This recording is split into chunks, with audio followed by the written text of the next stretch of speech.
This is the Between Shadow Society Part 10. Bit of recap. Um, yeah, let's take a look at threats. There are currently no active threats. However, there is an active side threat. The active side threat is the Reaver's Last Victim. You have 2 more night phases to sort that out before Mrs. Farrow dies and is not given peace. And you have 1 clue currently. I'll remind you that particular side thread has special rules. You don't do the information move on that one. And it's a complexity 2 to find out where the remains of Anton Farrow are hidden. There are otherwise no active threats. Everything is like very in a good place as far as that goes. We have 2 more mastermind clues before we trigger the confrontation with Theodora. Out of character, I recommend you all push to get those, so that as soon as the next threat is resolved, you're going right into the Theodora encounter. If you let it go too long, you're going to start building up threats again, and then we have to resolve all those before you get to face Theodora, right? So it just might be tactically wise to push the information move to get the last mastermind clues, but that's up to you. And so that's sort of where that sits. Taking a look at the hunters, we were off the call, we were just sort of discussing we're at some interesting crossroads with these characters. Sureshot is very close to having no more advancements to take. The character is still totally playable, but I think we kind of talked about how, like, maybe, it could be like pushing, it could be, we might be kind of pushing close to, like, maybe if the curse overtakes or whatever, maybe letting that happen. But in any case, 2 conditions currently drained and the pattern. Pope, let's put a pin in Pope for a moment. Dr. Noble is very, very close to the end of her story. Maybe it's up to Mads, but you've got 1 more body part for the child, which you're already entitled to, so it's going to happen, and you will be able to bring the child to life, or attempt to, and you will get to choose whether you stay and play and raise the child in Hargrave House, whether Dr. Noble leaves Hargrave House but abandons the child, and now the orphan playbook is available, or whether the orphan destroys Dr. Noble and becomes a threat. So that is sort of, those are the outcomes that we're kind of looking at. Going back to Pope, this has big implications for Pope because the factotum retires whenever the employer retires, however that has to happen. And Pope doesn't go away, and he becomes a side character in Hargrave House, but that is also something to keep in mind. And currently, in terms of conditions, Dr. Noble, you have Most Beloved, Music from the Past, and the Pattern. Pope, you have the Sapphire and Unnerved. And Miss Blakely, you still have a few check marks left on the reflection, and so you still have some options, as well as 2 advancements that don't unmark them. So you're still in a place to where, if you want to push towards completing the degradation of the masterwork and seeing how that works out for Miss Blakely, you can do that. The really critical choice is basically when you're down to like 1 mark left on the masterwork, and you decide, am I going to clear it, or am I going to let it all just fall apart? So that's sort of what you have to look forward to. And you have chestnuts from Sasha, the Devil and the Pattern as conditions.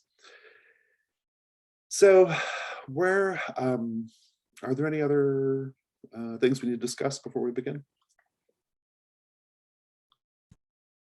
On threats, I think we discussed last time that the Pinkerton was Is probably the next one needing to be in. Okay, it is cool. indeed the next one, yeah.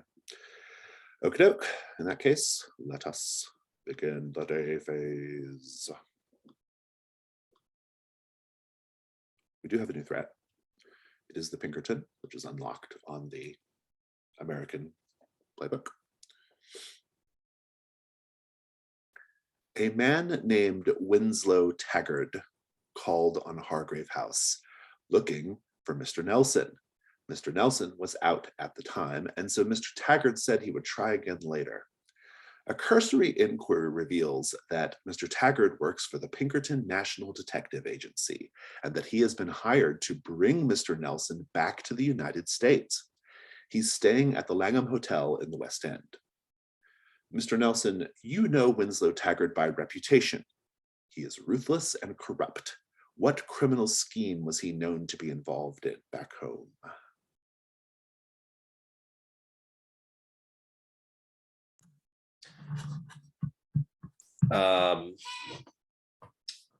What criminal scheme was he known to be involved in back home for Sureshot, Stevens?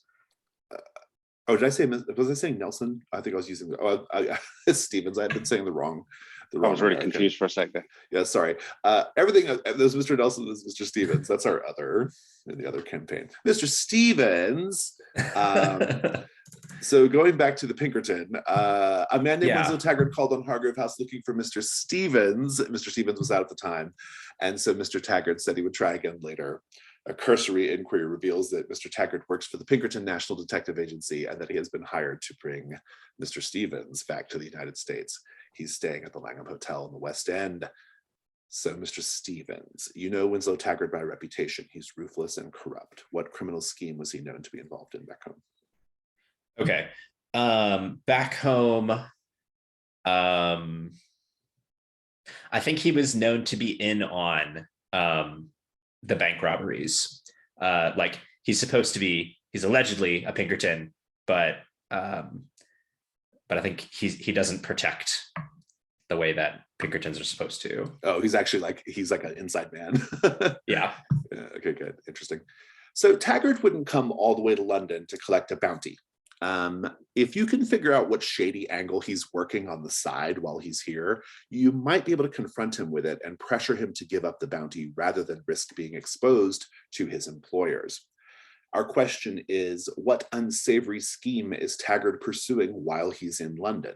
It's complexity 4, and it allows you to resolve the threat by confronting Taggart with his shady dealings and convincing him to leave London, and therefore leaving Mr. Stevens alone and abandoning the bounty. There are no special masks in play for this one. It's complexity 4, so that's sort of where we're at with that. And so I'll remind you about the Reaver's Last Victim, that so the thing about the Reaver's Last Victim and the way you investigate it, just to remind you, is you essentially have to, it's all about exploring the victims of Roger the Reaver.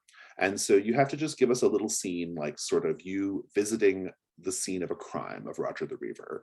And while reflecting upon one of his victims, you notice something that is a clue about where Mr.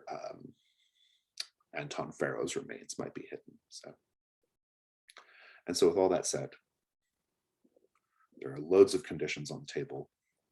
There's a brand new active threat. We have the side threat as well. If you haven't refreshed your Dawn questions, I would do that as well. But let's take a look at the day phase and see what everybody wants to do. Dr. Noble, what do you think? Also, Dr. Noble, whenever you want that head, let me know.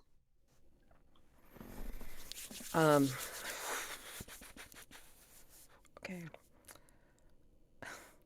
I have a little something lined up for vulnerable move. But she does want to discuss with Pope. A lot of people are getting into the room, and there's only the head left.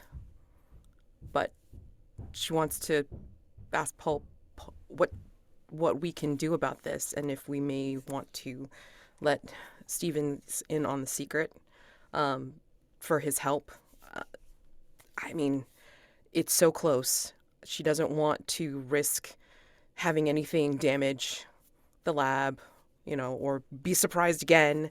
And but she also wants to work on the Reaver case, because I mean that's really important. So yeah, the big ones would be figure out whether we want to show Mr. Stevens what's going on, especially after he was very vulnerable in the other day, and then for doing the Reaver case real quick. I mean, just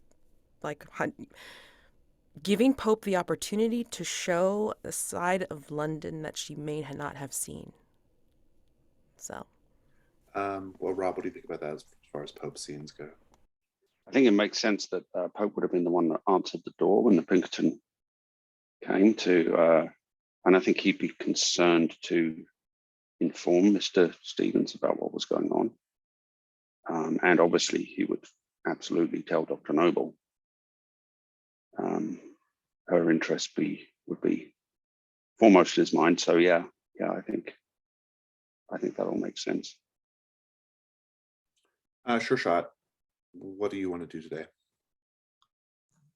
Well, as long as I know about the Pinkerton thread, yeah, it's a I thing too. So yeah, then I think that I would probably be dealing with that. Like I think I would go to the place where the Pinkerton is supposed to be staying and like keep an eye for him and then like go rummage through his rooms when he's out of his rooms.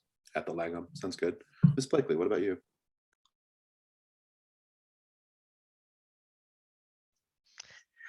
I think I want to try and clear one of my conditions because I'm in the 3-condition club. And if anybody's up for some flogging, otherwise I think I'll probably have to engage in someone else's vice. We don't frequently see scenes between Dr. Noble and Miss Blakely. No, that could I be a was- lot of fun. I was like, trying to angle at some point for like, if she wants to try a verbal flogging on me, she can try. But Yeah, the intimacy doesn't have to be like Oh, that's doesn't true. have to be like positive in nature. It can That's be okay. antagonistic, right? All right, let's have a vulnerable scene, Dr. Noble. that's gonna be fun. Frame it up, Amanda. Where's this taking place? Actually, because like if it's okay, mine starts very early morning. So if we can do mine first, and then we can. Okay, that's fine. Yeah, that works. Why don't we do that then? So, Dr. Noble, what's going on? Helps not to mute. So, this has been very episodic. And any of our narrations, any of our characters, like we're pretty much watching third person. So we can see the characters doing their thing. Dr. Noble has a dream. And it starts with being in complete darkness. And then the sound of plunging in water coming up into a cough, leading into the dream of the primordial where she can see her hands creating things, but then these beings pulling her in, and then it's pulling her into the dream of Mock where she's trying to get all of the bloodletting apparatus off this person in the chair, and then it's not working, and then she's automatically pulled into being face to face with the creature of Cremorne. And then you hear a splutch, and the camera pans down to see the creature of Cremorne clawing into her belly. And then the camera pans back up into the face of the creature of Cremorne, and Greco, the second-sighted boy, enters the tent, sees this, and starts running towards Dr. Noble. And just as he's about to reach them, Dr. Noble wakes up. Do you want a scene with Greco? You're entitled to that if you have the cosmic passage marked. Not just yet. So this obviously wakes her, and so she goes right into the lab, and she just starts working. And by the time Pope comes in with the coffee service, she's in the lab. Normally she would get dressed or do whatever, but she was just so driven by the dreams that she didn't even bother to do anything except she has like a very long nightshirt on, she has a shawl on, and she's wearing her wellies, and she's sitting on a stool looking at her handiwork, which is a framework. And this is where you start seeing more of her lab. A framework on the wall for the gauges and meters of this apparatus that she has to help preserve the pieces of the child until she gets the final piece. And she's hooked up all of the electrical connections and everything. And if Sureshot or Miss Blakely was there, they would see it's a variant of the pattern.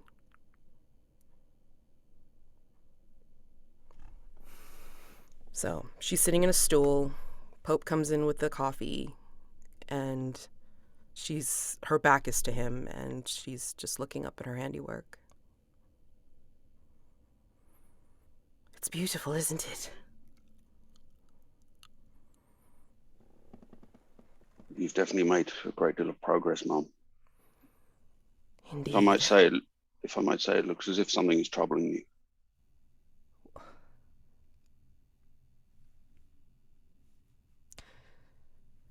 No. I've gotten a lot done. There's a lot to do today.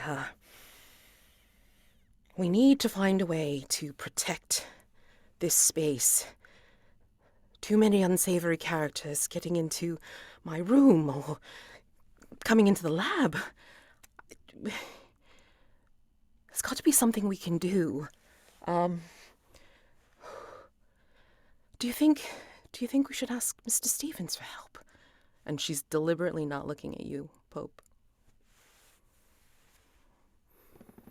I think Mr. Stevens may have some concerning business of his own. There was an American gentleman who knocked at the door this morning looking for him. I'm rather concerned that some aspect of his past may be catching up with him. He did mention that. Oh, and that may make him very preoccupied. I don't want to bother him.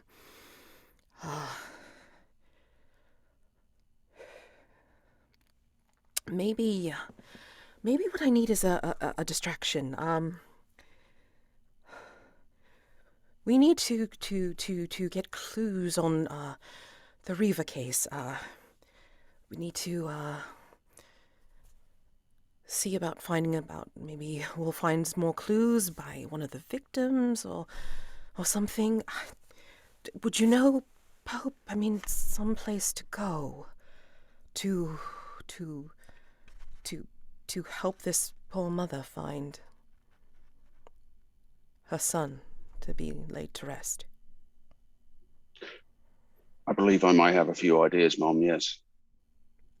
What sort of information were you specifically thinking about?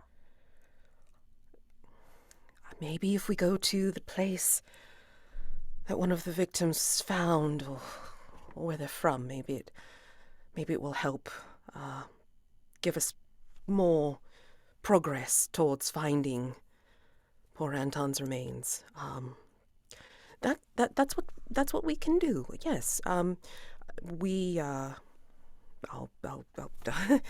guess I'll go ahead and get dressed, and then we shall be away. Sure. And then she reaches for her coffee, but just as she does, and then she starts to get out of the stool. Mom, what is it?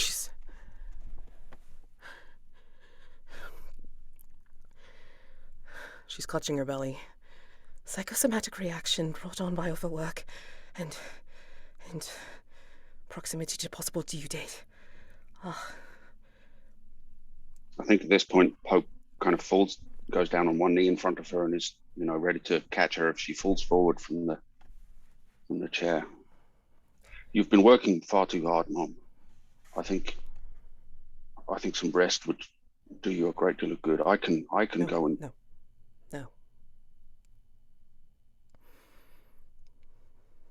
It's fine.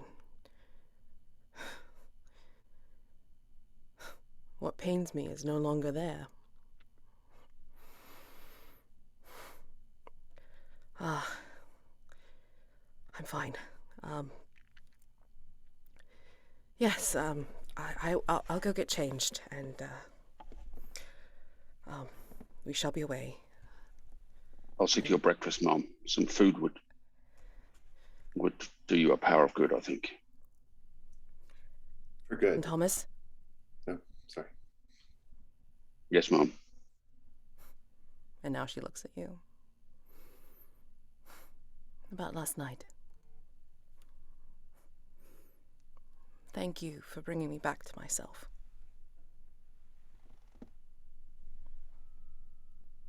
I'm always at your service, Mom.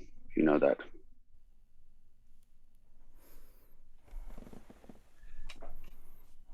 Good. I feel like we are seeing the end of Dr. Noble. It feels like we are getting there.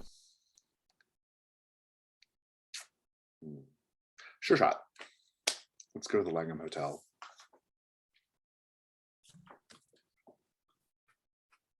So,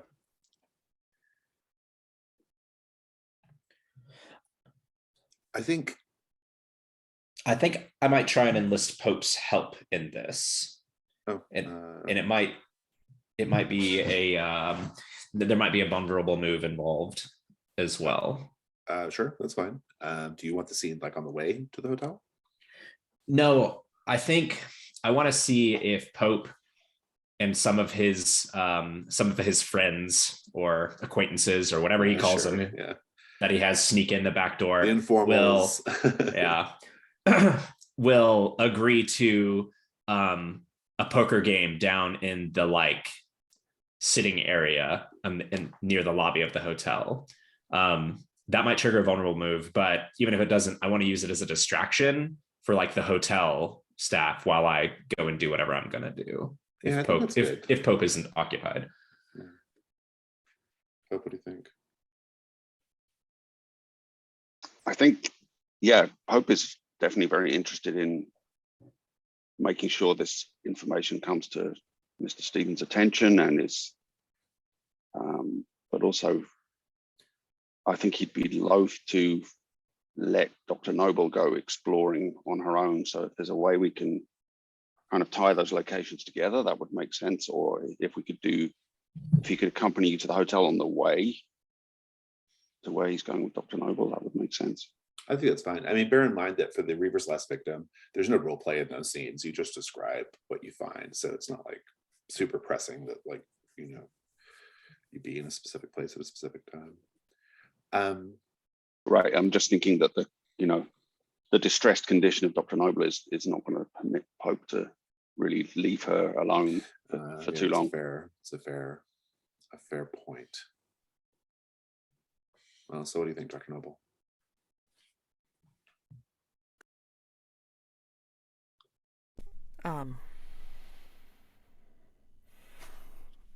Sorry, it's like I gotta take my headphones off for half a second.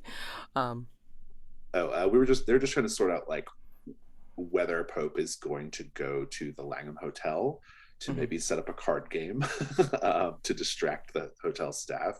Right. But Pope doesn't necessarily want to leave Dr. Noble for too long, and so I think that's just sort of what the situation is. So like it's kind of like, where is Dr. Noble going to be during all this?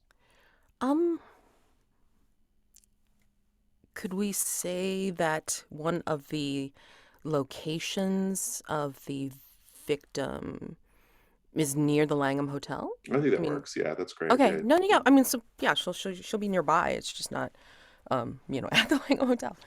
It's fine. That sounds good. All right. Well, so Pope, tell us about this card game. Or tell us what's going to happen here. Yeah, I think Pope can definitely enlist. I'm just looking over my list of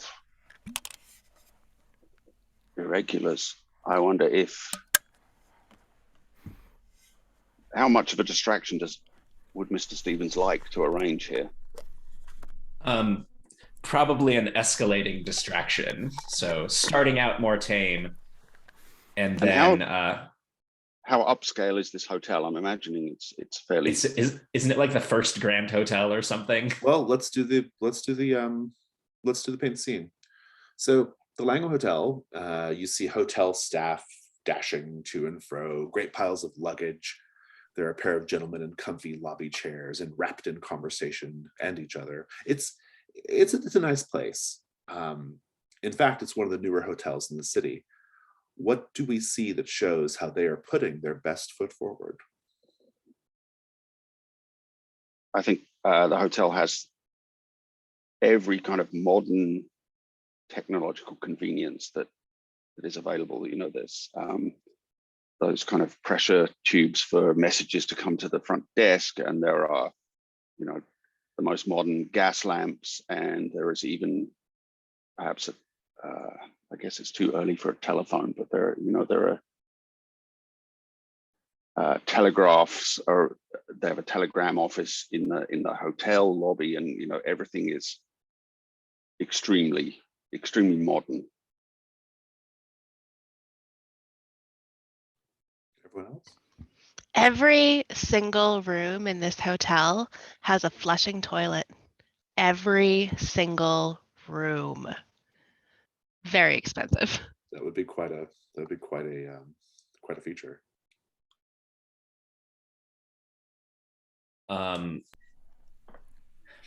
They have enough like footmen and that kind of employee so that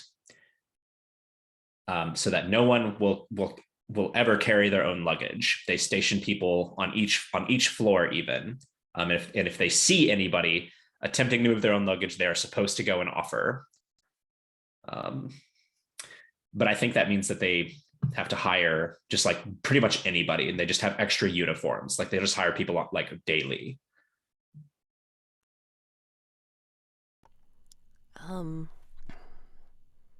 Food. Bounties of food.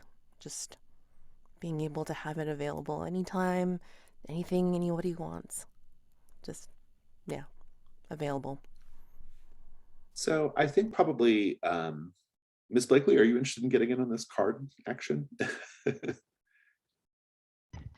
I think that Blakely will walk over to the hotel with the group of them, or cab over, but kind of take Dr. Noble aside to have a little chat on the way. Very good, very good. We'll come So back mostly to that. just tagging along. Well, so Pope, I think it's okay if you want to like use a Hargrave House Informal to sort of run the game. I think that'll satisfy the distraction. Otherwise, I think probably some day moves will be in order. But if you want to go that route, I think that's perfectly fine. As long as you have an informal who makes the most sense. Or makes sense. I was thinking I could even use multiple of them, if that would. Yeah, I think that's fine. Yeah, I think that's perfectly fine. There should be one that's the target, so that if one of them dies, we know who Right. I was thinking if we bring Elsie Willow and Beryl Staves along, yeah, Beryl could be running the game. I imagine. Okay. And Elsie will certainly I think her manners would provide something of a distraction to the snootier, staff at the check-in desk, or the floor manager in the lobby of the hotel. Maybe looking down his nose at her somewhat, and concerned with the image she's presenting of his establishment. Both of them probably, yeah. These are not like exactly upstanding. These are not folk. Exactly. These are not gentle folk. Yeah. Go ahead and have the roll. See how it goes. So I'm just doing consulting here. Oh, so it's a regular roll plus presence, right? Indeed. Okay.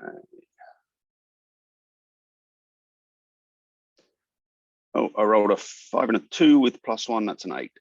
Very good. Let's see here. It says they will do what you need, but it'll either take them a while to show up, or they want something in exchange for their help. I think that I think they want something in exchange for their help, which is they're happy to do this. They're happy to run this game for you. I think what they want,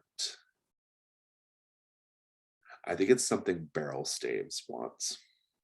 And what it is there is a chambermaid at the hotel that Beryl Staves has been trying to have like has been trying to woo.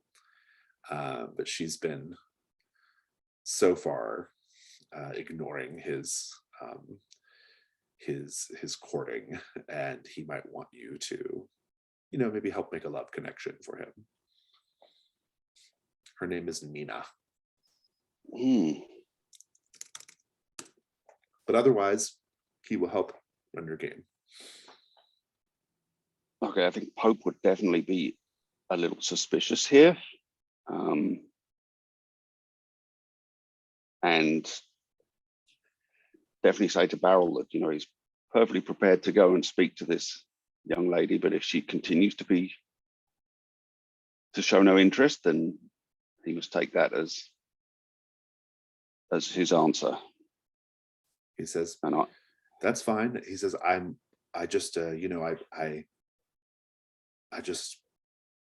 fear that, well, I think if I was well spoken like you, I might actually be able to reach her. I think she thinks I'm simple. I'm perfectly prepared to vouch for your character, Beryl. I know that you're beneath that exterior, you're a good man at heart. He says, maybe you could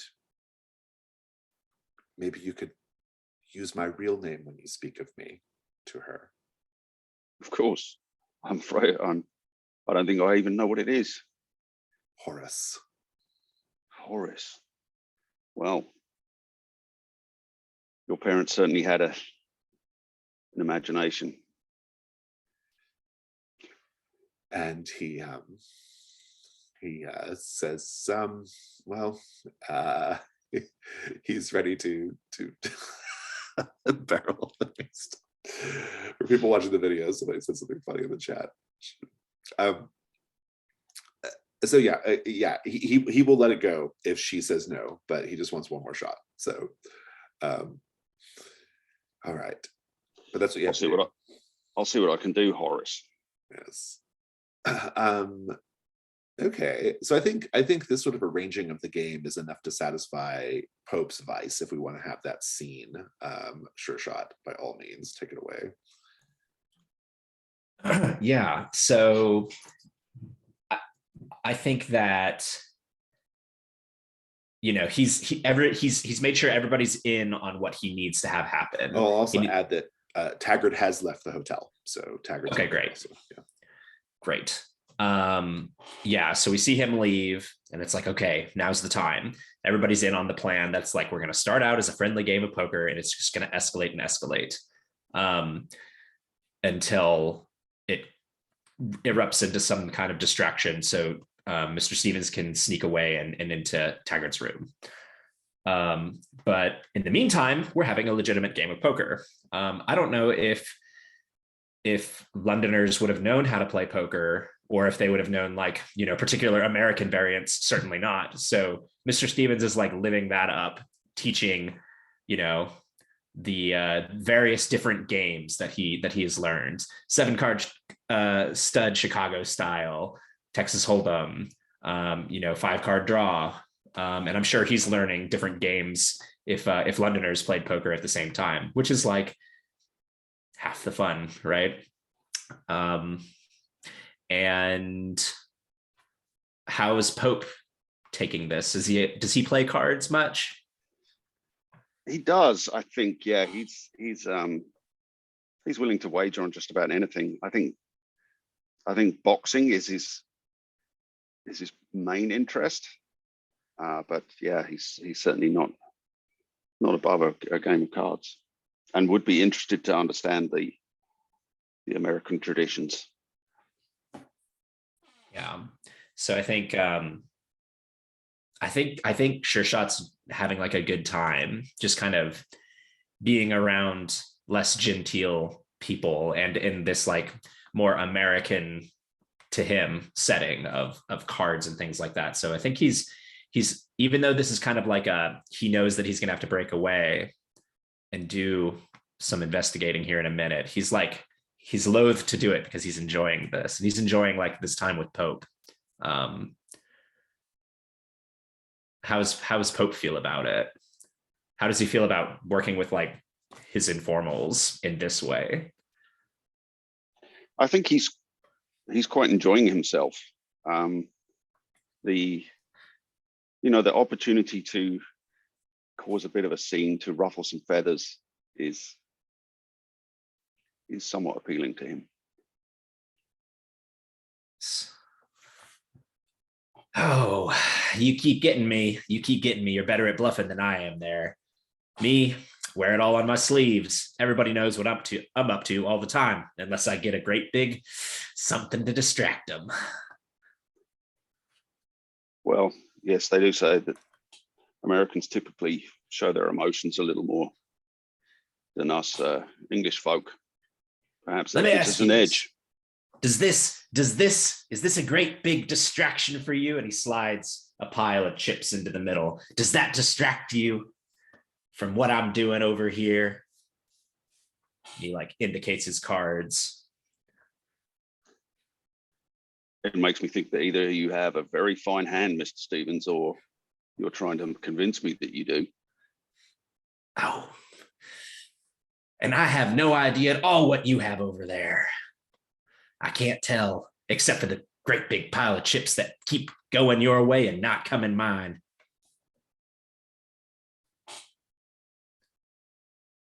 Mr. Staves, can you deal us? I need 2 more. Indeed. I kind of feel like maybe unnerved is probably cleared on you, Pope, if you want to clear that. Sure. And Sureshot, are you feeling less drained? Are you feeling invigorated? Probably feel less drained. It's kind of invigorating. Invigorating, very good. And this would be a great place to stumble on a clue about the Pinkerton, given the environment. So if you want to define that, Pope, by all means, go ahead. I'm happy to give you something from the list too, since we haven't really explored the list yet.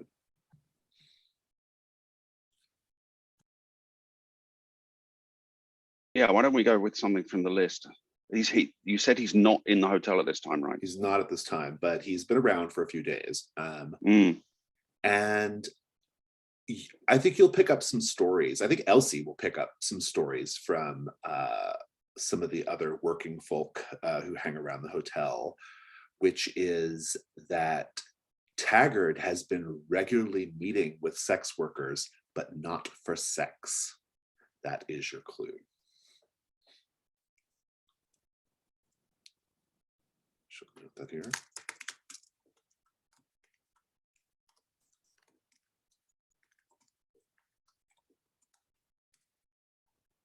And I think I'd like to cut over to Miss Blakely and Dr. Noble now. Miss Blakely, set this scene up. What's happening?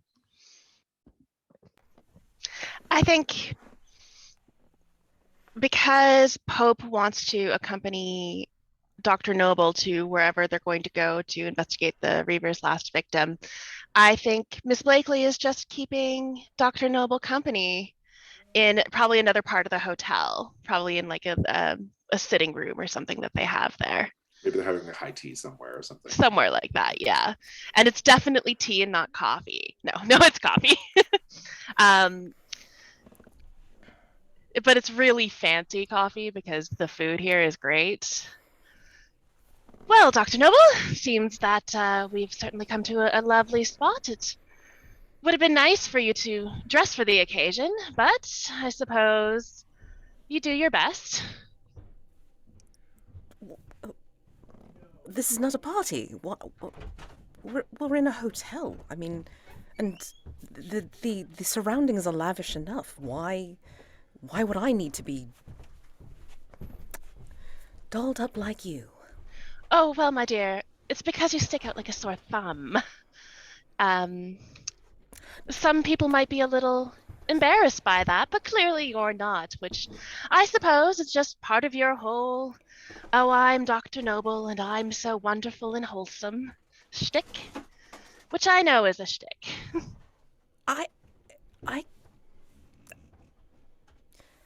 I'm I'm sensing a little hostility here, Miss Blakely. Where is this coming from? And I can actually cure sore thumbs. Just so you know.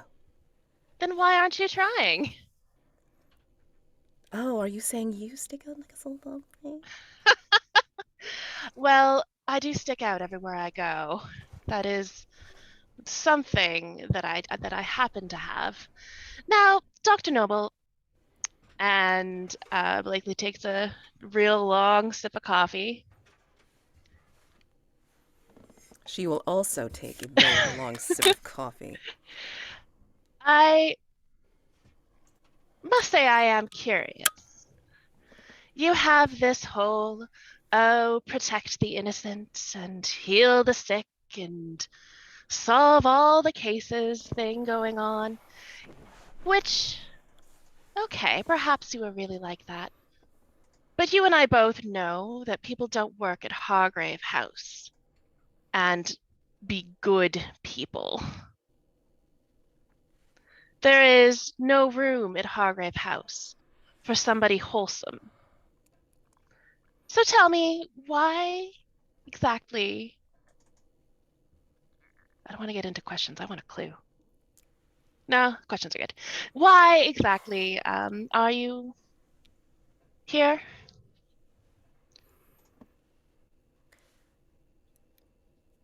Here, as in this hotel, is because I'm spending time for some reason with you. And as for why I am at Hargrave House,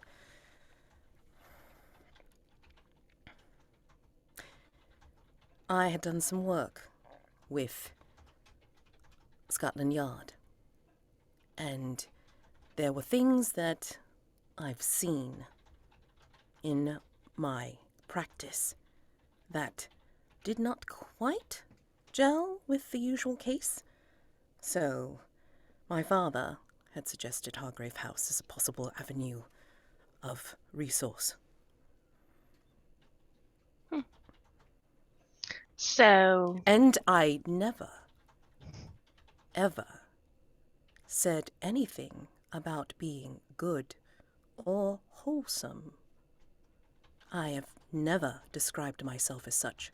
I consider myself a professional and rational being, Miss Blakely, unlike yourself. oh, I've never claimed to be professional or rational. So I You don't suppose we seem to might be have at a an profession impasse there. anyway. Why would I need a profession? I don't need a job. Goodness, Being- imagine having a job. Being beautiful's enough, then.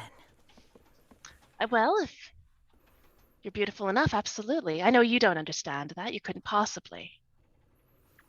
But let me tell you, Dr. Noble, you do not have the monopoly on appearing good.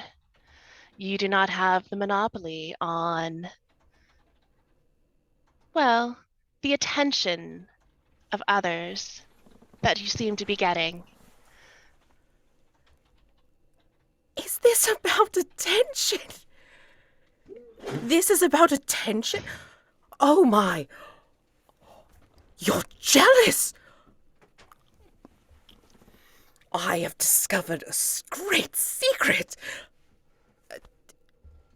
You're actually jealous. You want the attention of all these unsavory creatures that have been harassing? Want. You're jealous. Want the attention. Jealous of you? Hardly. I don't need the attention. I get a lot of attention as it is. I'm just very curious as to why anyone or anything would be bothered to give you so much. I can honestly say I don't know. If I could foist this upon you, who seems to want to be the center, I would be happy to trade. Frankly, my dear, I don't give a damn. Very good. Beautiful, beautiful ending line. Were there any conditions cleared? Let's see. I mean, I doubled down on pattern in my Yeah, I don't know. Like, framework, yeah, and I feel then like things were doubled down on, if anything. Yeah. music of the past is getting a little jangly, I will say, because I mean, I looked at my next three questions and I'm like, those maths are gonna be really tough. So I mean, like music of the past has always been to me like very gentle and tender and just kind of like creating like a nice little melody in her. So maybe this actually disrupted it because Oh it's, yeah. yeah. Okay, I think that's pretty good. Yeah. Very nice, very nice. I think you could probably make a case for clearing the devil given the vulnerability you just showed in that scene, Miss Blakely. Yeah, that's what I was going Yeah. to pitch as well. That Yeah. trying to come off as aggressive, actually coming off as severely passive Like aggressive really, and not coming out on top. Yeah, exactly. Very good. And getting called out like so. That was so cool, Amanda. I'm So sorry, I just had so hard. much fun. That was so fun. I love it. Let's cut over to Sureshot. So Sureshot, you are able to, because of Pope and the informals, you have the full run of the place, so you can do whatever you want to do here. Okay, great. Yeah, I excuse myself when there's a commotion from the other room as two ladies are arguing with one another, and then the informals really start to get into this poker game, and I make my way to Taggart's room. Once I'm inside, I just start going through his personal effects. Let's talk about Taggart's room. There are tall windows that let in a lot of light, and this hotel room has like palm leaf motifs, the wallpaper and stuff, pineapple lamps, that kind of thing. And there are plush rugs underfoot. It's a really, really nice room. Paint the scene. Taggart won't allow any cleaning staff in his room. Looking around, how do we know this? I think the first most obvious thing is like the bed is just in complete disarray. There are 100 drawers on the floor.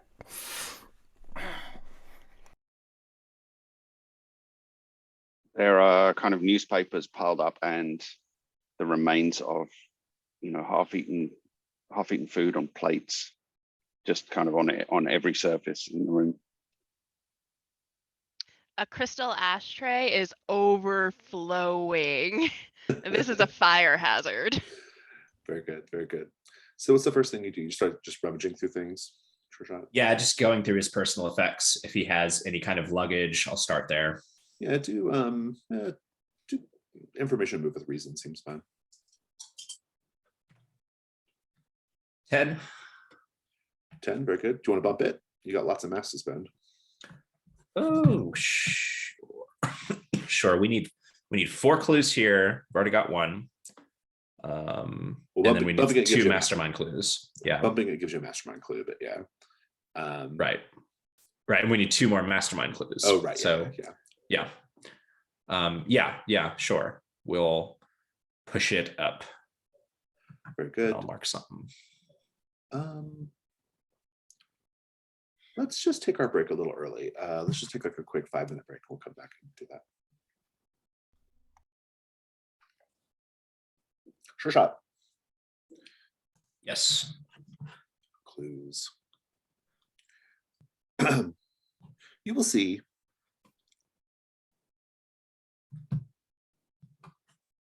you will find the address to a warehouse in Chelsea written down on a piece of stationery. That's your clue. It's on a little table. Your mastermind clue. We mentioned that there are like stacks of old newspapers, right? And you happen to notice that one of the papers is carrying a sort of enraged editorial about the appropriateness of Queen Victoria spending a week at Brathwaite Hall, given all of the strange occurrences and reports coming out of Brathwaite Hall. Apparently, some of the servants have been whispering about strange, ghostly happenings at Brathwaite Hall, and there are also tales of other unsavory things taking place at Brathwaite Hall. And this particular opinion columnist, is of the opinion that this is no place for the queen to spend a holiday. But that's the mastermind clue.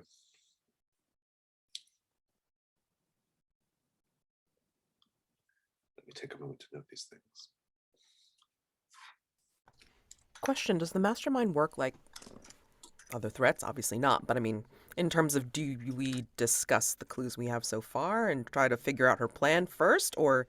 No, it works just like any other threat. Okay. They're just a timer, essentially. Like once they hit a certain number, the mastermind threat is opened up. They can be used though as clues for the threat. They can be repurposed for the threat. But they're mostly just a timer. Some of the playbooks interact with them a little differently. Like the Explorer has big implications for how it goes. But let me just make a note here.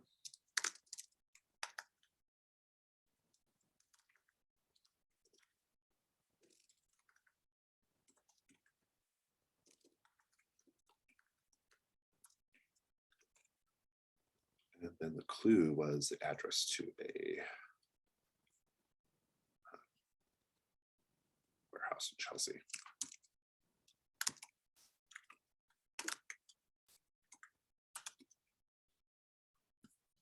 Let's go back down to the lobby for a bit. Beryl Staves is a very big man. And I think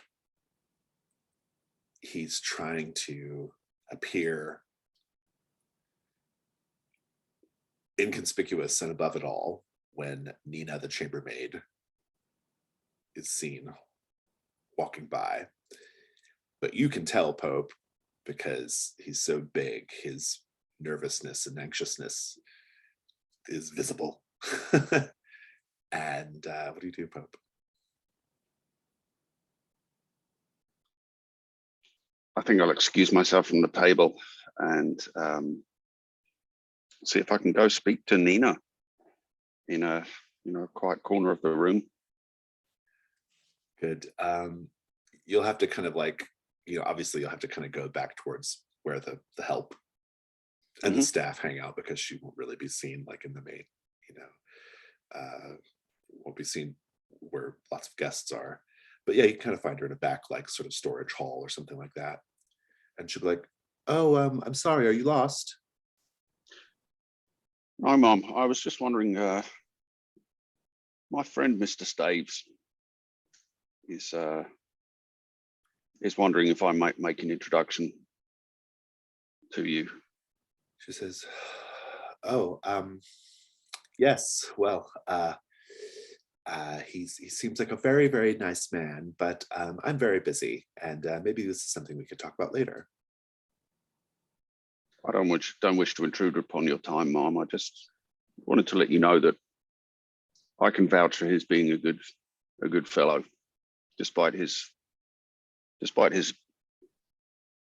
rough appearance. Make the day move. What are you afraid is going to happen if you fail?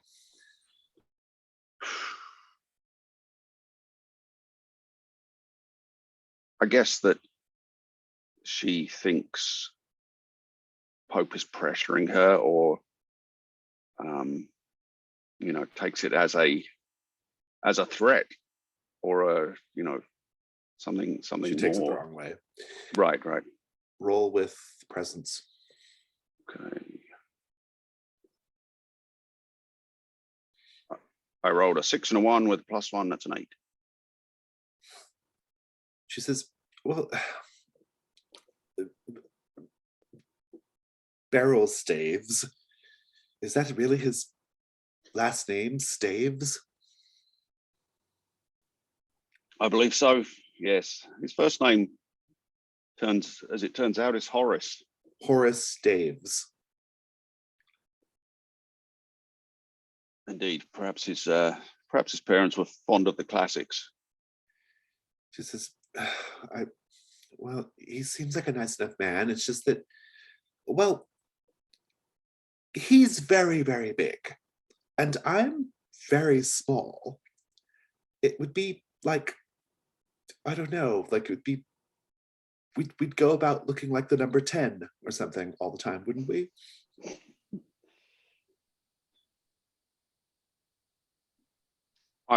It seems that your charm and intelligence is more than a match for your stature, if I may say so. Well, I. What sorts of things does he like to do?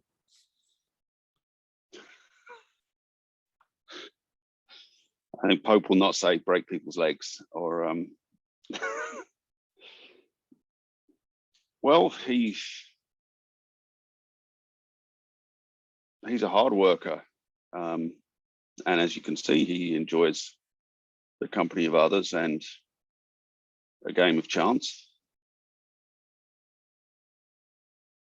It might surprise you to know, despite his size, I believe he's something of a dancer. Oh, well, I suppose I could be convinced to go on a date with him, but only if, well, only if it were chaperoned in a sort of way. Maybe you could be there. It could be like 3 friends going out. Of course, I'd be more than happy to oblige. All right. Well, tell Horace that perhaps we could go to one of the pleasure gardens. They have dancing there usually. Yes, I believe I spent some time myself in Cremorne Gardens not long ago. Oh, isn't that the one where that horrible fish monster is skulking about? I couldn't say. I heard a rumor about that, but I couldn't speak to the truth of it. We'll get there. So Miss Blakely, what do you do after you're done with your rather intense interaction with Dr. Noble? I'm in a bad mood. Put that cake down. Oh, it was for you, darling. You just seemed famished, and I know how much you like to eat the sweets. I think she's going to kind of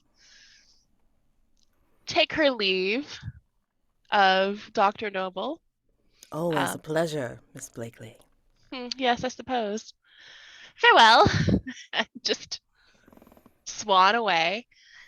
The second she leaves the hotel, though, she's like kind of scowling in a really bad mood. And I think she wants to cheer herself up. So she is going to head to Cremorne Gardens because she wants to track down her follower, Mr. Whistler. Oh, Mr. Whistler. Very good. Yeah, I think he can be found. We'll come back to that. Give me a moment to think about it. Dr. Noble, what are you up to? Sorry, I didn't want to catch you. No, it's my fault.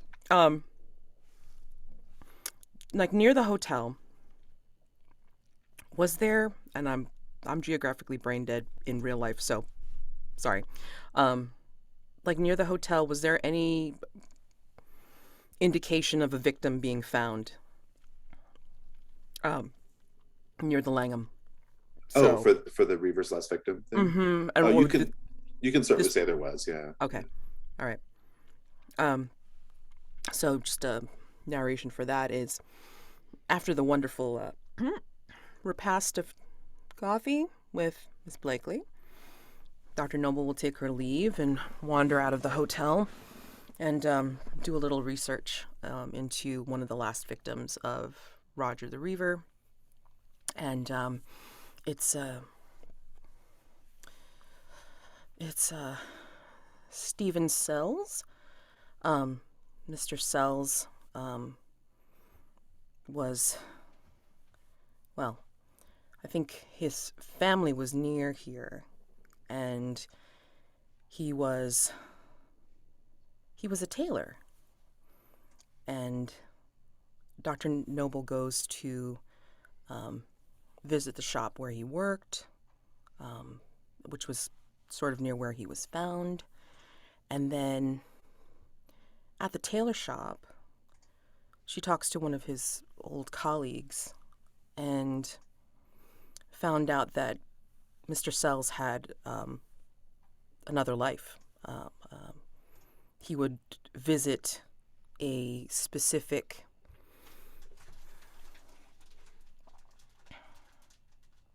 saloon nearby, and after going to the saloon and talking with some of the regulars there, she found out that Stephen Sells was a very lonely person. And so he made friends with Roger and then unfortunately fell afoul of what happened. The way Stephen Sells was found was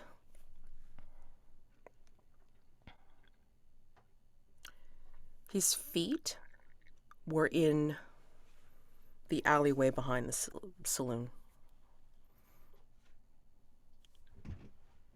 That's very intriguing. So what is the insight about what might have happened to Mr. Farrow?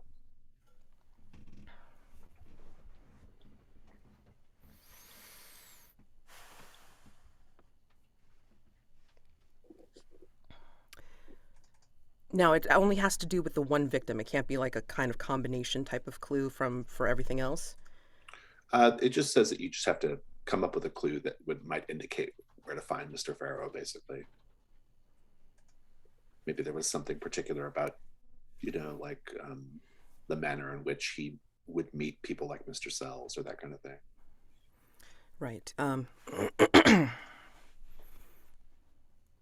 Mr. Sells had very strange footwear.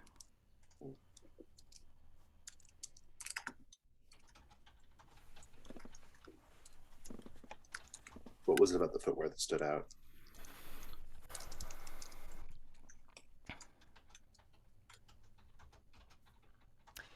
It was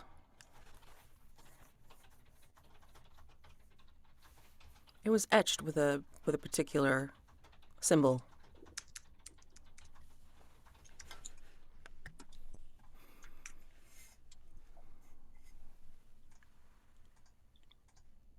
Does anyone have any thoughts on what the symbol might be?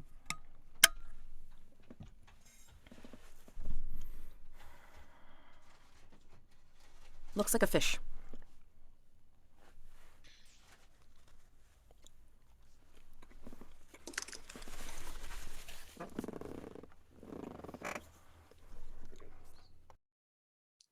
Let's go back to Miss Blakely now. So you find Mr. Whistler at Cremorne Gardens painting he's got his canvas set up and he's painting, a scene on the promenade. And he sees you and he says, "My lady, I'm so happy to see you again." Oh, beautiful, beautiful work as always, Whistler. I do have a request of you. Yes, whatever you like. I'm at your disposal. I'm having a little bit of trouble with a woman that I would, like to smooth things over in only the way that you can help with. Would you mind ever so much to visit Brathwaite Hall and do a portrait of Theodora Brathwaite? Of course, I do insist that you have to do a portrait that is exactly what she looks like in body and spirit. He says, "Yes, I believe I've seen Mrs. Brathwaite. She's sort of famously fond of the color blue." That is very correct. And, unfortunately, she did snub me somewhat. So, whatever positive aura she gives off, it has been tainted a bit. I see. I'm certain you'll be able to include that in your painting. Of course, we want to make it as realistic as possible. Yes, of course. I take your meaning, Ah, lady. I knew you would, Whistler. You are always just an absolute gem of a person. He says, I shall make arrangements to visit Brathwaite Hall this afternoon or this evening. Fantastic. Thank you so much. Good. But and then she kind of gestures him to go back to his painting.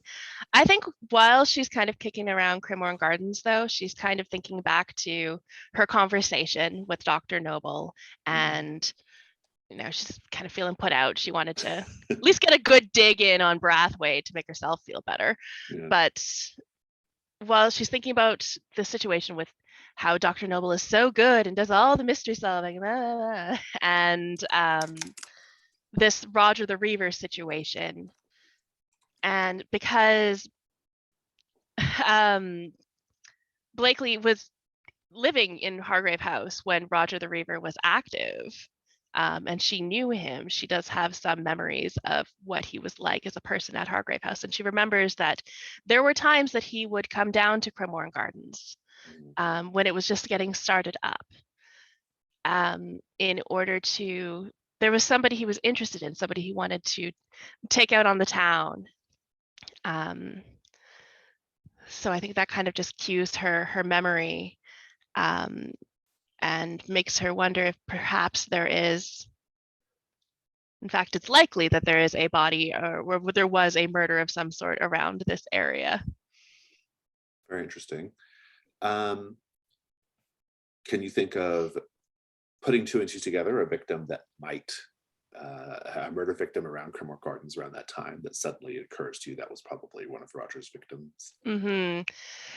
Yes, I think she recalls, because there was a big hullabaloo because this person who was murdered supposedly had a variety of very nice jewelry, and their body was found in the maze that was just starting up, and kind of gave the idea of making it a scary maze because of that. Oh, very good. the murder that happened The there. Simpsons And then were like, what about a horror maze? Yeah. that would be, Thomas Simpson would always be trying to like capitalize on such things. Yeah, right? like we don't want to, oh man, that's gonna lose us money, but oh, Right, what if? Yeah. What if? Exactly. Yeah. I like that. So the location in the maze is important. Okay, I like that. That's good. Yeah. Very good. Very good. Okay. 3 clues sorted for the Reaver's last victim. Just check in with Mr. Stevens one more time, and then we'll probably wrap the day phase. Mr. Stevens, anything else you want to do? So I've looked for the obvious places where information might be. Now I think if I have a moment, I'll start looking for less obvious places near the floorboards. I'm seeing if there's any loose ones that I could use my Bowie knife to pry open. Maybe he's hiding a journal or notes or something. Roll with advantage. It's good if you mark it. Yeah, I'll mark it.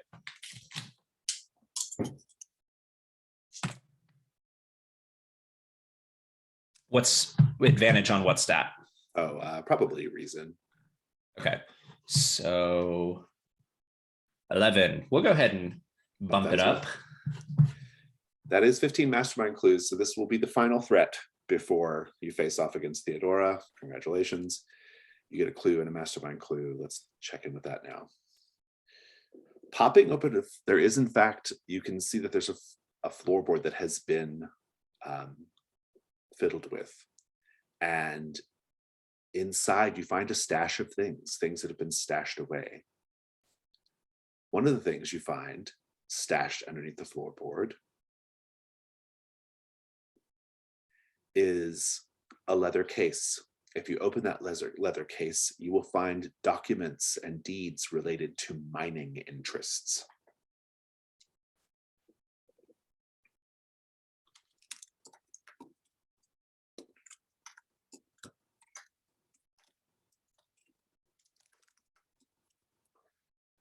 You also find a little bit of cash in various currencies, which makes sense.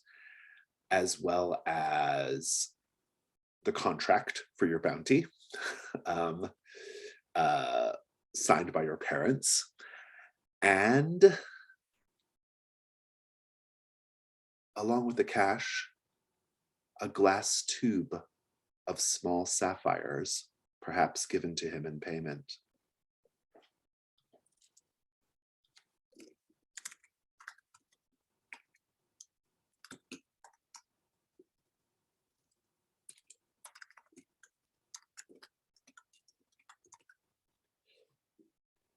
And so we shall wrap up the day phase there. Let's take a look at our phase tracker. Heading over to the desk. Sureshot, I'm going to make you make the quickening roll at disadvantage, because I think you start to see the pattern in places you did not expect as you're leaving the hotel. And I think it's starting to weigh on you.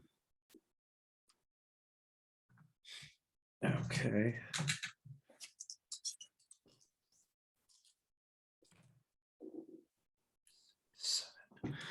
It's still the middle result.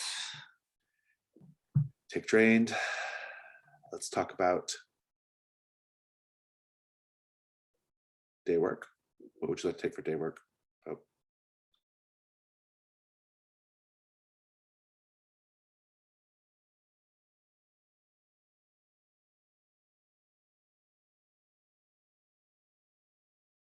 Sorry, I'm muted. I think it would make sense to learn something about an active threat, about the Pinkerton, I think. So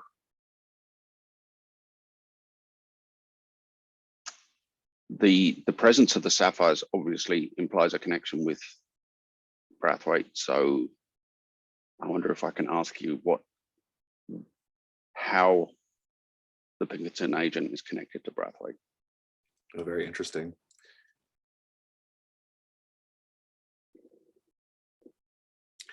I think that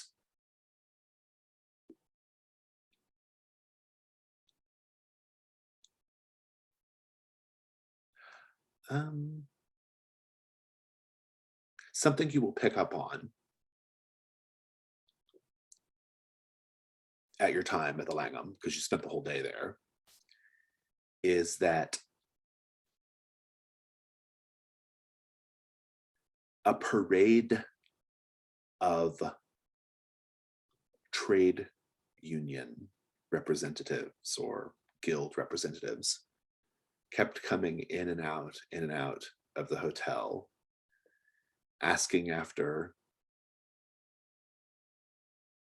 perhaps asking after Taggart, but not finding what they were looking for and leaving. This is a clue, but it's the connection to Brathwaite is quite simply this. She is a merchant of some renown. She has her hands in so many aspects of civic and business life in London. And I think you might overhear a couple of these people mention something about some work they're doing for the Pirate Queen. This is a connection. It's a clue and a connection to Brathwaite.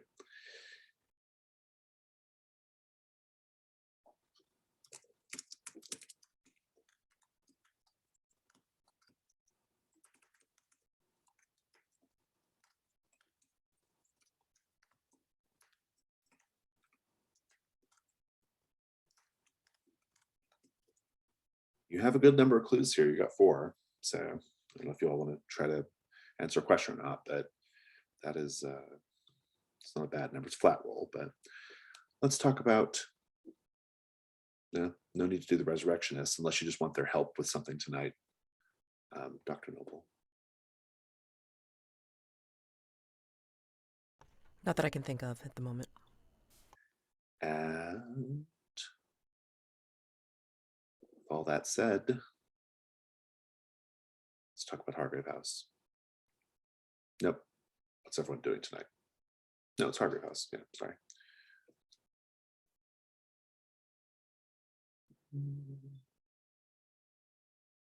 Did we not do the servants' quarters? I guess we didn't. Let's do them now. The servants' quarters. These rooms are mostly empty, though I suppose Pope probably has a room down there. Given the place's history, very few people actually want to work at Hargrave House. It's hard to find help. The servants' quarters have most frequently been used as a place for trysts between the house's residents. What here reminds us of that?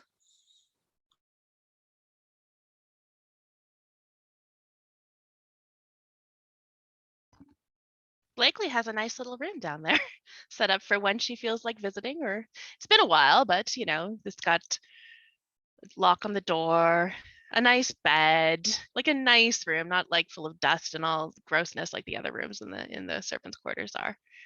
She's got a nice setup. And this, of course, can be historically residents of Hargrave House. Oh, of course. Right? I think there's a nice, fairly thick carpet along the corridor in the servants' quarters, and all the door hinges are like very well oiled and maintained, so that it's possible to move through this area barely making any noise at all.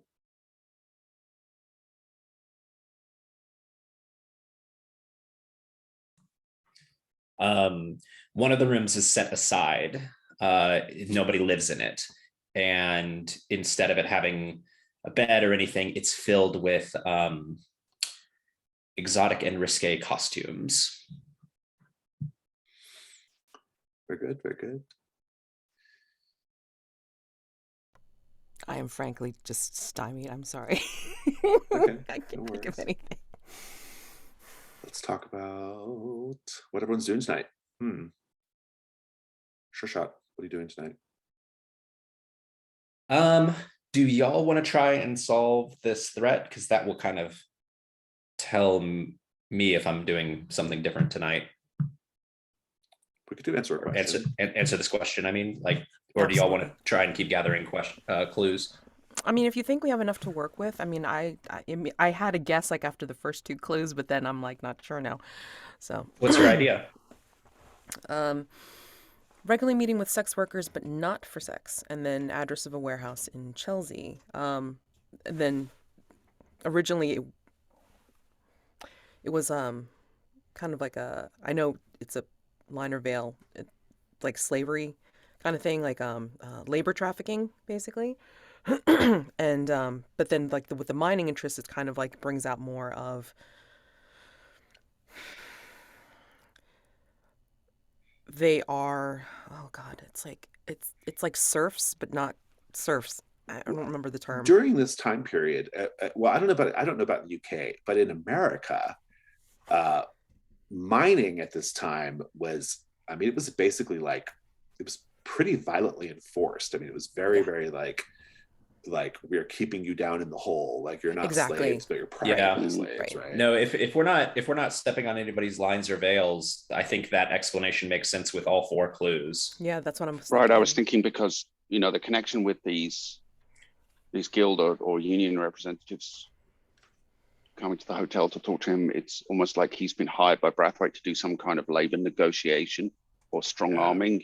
So strong arming the miners. Yeah. Right. Yeah. Yeah. Dealing with their representatives in order to, keep them under her control. That would become very salient in English life about 100 years later. Yeah. I think he's well. Yeah, he's going to these workers and maybe even like holding a rally in Chelsea and like convincing them that mining in America is incredibly lucrative. And he holds up the sapphires. He's like, this is what they're mining. Right. Every one of you could have a handful of these. And he's doing this like the proceeds will be used by Brathwaite, perhaps. That's who he's doing this on behalf of. I mean, but it's not true. She's a scurrilous businesswoman, so like, I think anything like that is probably like, she's got her hands in lots of poisoned pies. Right. It may have nothing to do with her scheme vis-a-vis Queen Victoria. I do. So just to put a real fine point on this, he's basically there trying to conscript. It's like conscripting work. Conscription, kind of. yeah, conscripting right. labor. But that's intriguing. Right, but like once they get to America, it doesn't go well for them. Yeah, right. No, it's essentially maybe this has been a controvery back home, and so they can't get anybody in America to do it anymore because everybody knows. Because they know. Yeah, they're making promises of a better life in the colonies, and I guess America wasn't a colony anymore at this point. But well, and I think this is particularly scandalous back home. His employers would not like him being involved in it, right? So that makes a lot of sense. Which is because that's what you're trying to do. You're trying to basically like say, we're going to tell your employers if you don't get the hell out of here. You're some shady shit. So yeah. Although, I mean, isn't that exactly the kind of thing the Pinkertons did? It is. It is way up. We're not historically accurate. Yeah. I mean, the Pinkertons they definitely broke strikes. That's for sure. That was one of their main functions. But maybe his American handlers aren't in on it. Maybe they think that everything's on the up and up. Well, and also, I just think that like trafficking people is just a much order of magnitude worse, right? Like I don't like. Yeah. Like they think that everybody's being fairly paid and things like that. Yeah. They don't know the extent of the horror what's that the he is enforcing. What's the warehouse about? This is like their God, brain does not want to work. They're not depot. I mean, pass through like their headquarters. Their or like where they process. It's like, oh, we have to have you like come to the warehouse and like get registered for coming over. Or it could even be some kind of cover that it appears that the ship they're going to embark on is carrying cargo, but actually it's carrying people, yeah, or that they're posing as the crew laborers on the ship or something, but there's something shady going on in terms of how the documentation that's used to get them in and out of the country. This is all coming together pretty well. What's the connection to the sex workers? That's who he's advertising to, right? Right, yeah. I mean, a couple of different things. It could be, the people he's trying to appeal to, or Brathwaite's scheme is trying to appeal to, are people who are kind of desperate for a better life. Yes. But also, like, not to get too close to anyone's lines of else here, but, maybe they want to take some sex workers with them in order to keep the miners under one big provide operation. to the miners, right? Yeah.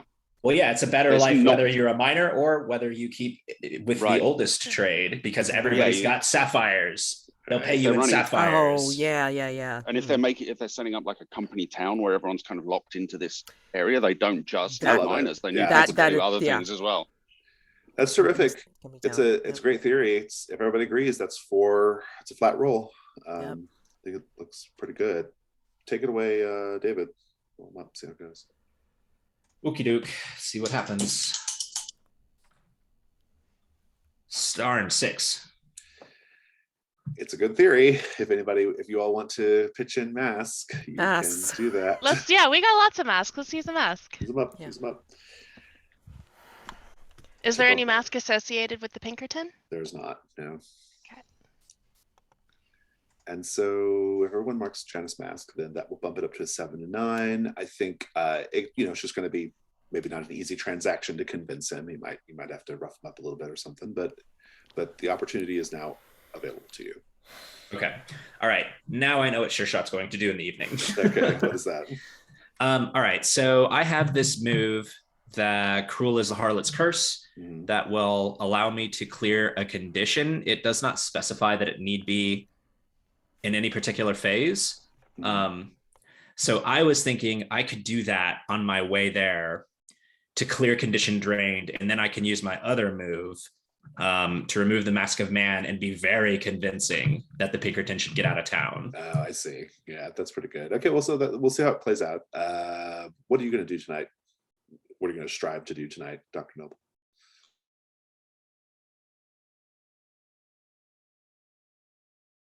Is tonight the night you bring the child alive? Yeah. I think this is the night that. Well, I mean, don't I have to wait till dawn to get the head, or he'll bring it to me anyway? No, like... you can have the head whenever you want it. It's fine. Okay. Yeah. All right, great. And I'll be glad to do the reminiscing thing, like before it too. So I think that's great. That's perfect. Pope, what are you up to tonight? Yeah, I think given Dr. Noble's concern with potential invasions of her lab, I think Pope's going to take some attempts to secure it more thoroughly, maybe even guard it himself. Yeah, I think that's great. Miss Blakely, seems like you have the night to yourself. Goodness. I don't know how much help I could be to Mr. Stevens in this whole situation. So I think I'm just going to go visit Brathwaite. Oh, see how her portrait turned out. Very good. I love it. That's great. I like the idea of I can work with that. That works. Fabulous. All right. So if nobody has any changes, then we know how you were all situated for the evening. Lots of Janus mask on the table. If anybody wants to do it now, you can do it now, or you can wait until the dawn. Or I'll do my mask. Yeah, read the prompt and then do it. Narrate a flashback to the time when you first realized that you and the person you lost weren't going to be together forever.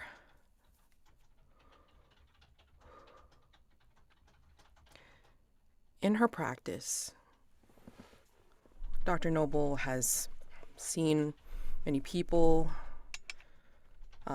ages, backgrounds, and the things that she looks for are indicators of disease, whether it be edging of the nails or the pallor of the skin.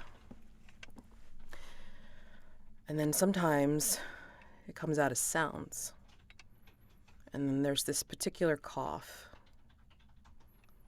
a hollow, watery cough that starts. And then once the person begins to evince symptoms, it doesn't go away. It gets worse. And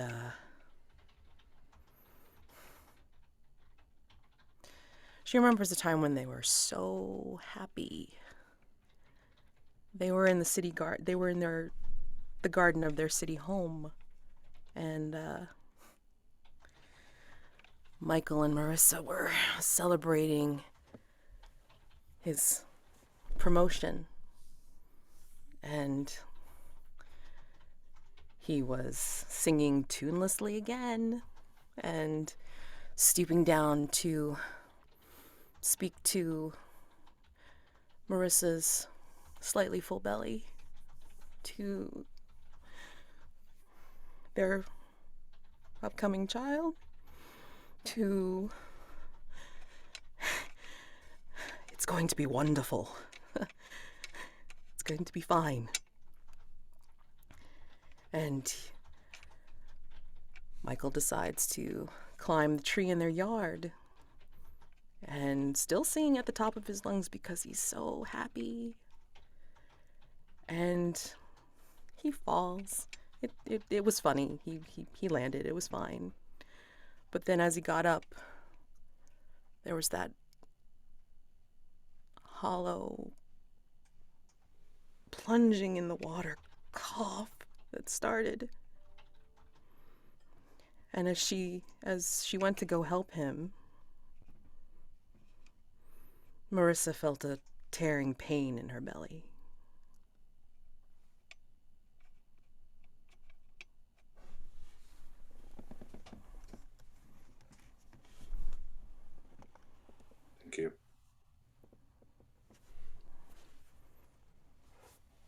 think we're all gonna need a break soon. Does anybody else want to do Janus Mask? I have several. I have three. So I think it's kind of an extended scene, but I might kind of cut back and forth. We've kind of been dancing around the answer to these questions because of other prompts that were similar. So the three prompts are: narrative flashback to your young adulthood that shows the incident that made you start to resent or even despise your parents; narrative flashback that to the time you finally went west that shows you happy and free; and narrative flashback to the incident that caused you to receive the quickening curse. So we see a younger Sureshot Hank Stevens, aka Chance Stevens, as a young adult in an argument with his parents about a certain young lady, and they will have none of it, thank you very much. She's not good enough for you, kind of thing. And he's like, I'm in love. I don't care what you think.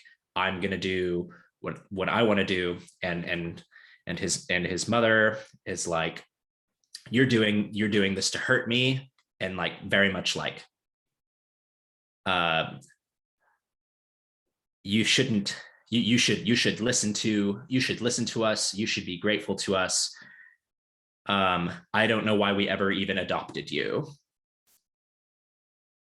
And Sureshot has it then. And that's the last time he lets anyone call him Chance. And he leaves. And then we see him not that long later with the same young woman in the West, dancing in a saloon, having the best day. And the young lady says, I told you they were hiding something from you, something very important. There's more things that they're hiding from you, and I can tell you, I can show you if you let me. And I think Sureshot, as he starts to go by soon thereafter, Hank is intrigued, but he's just having the time of his life.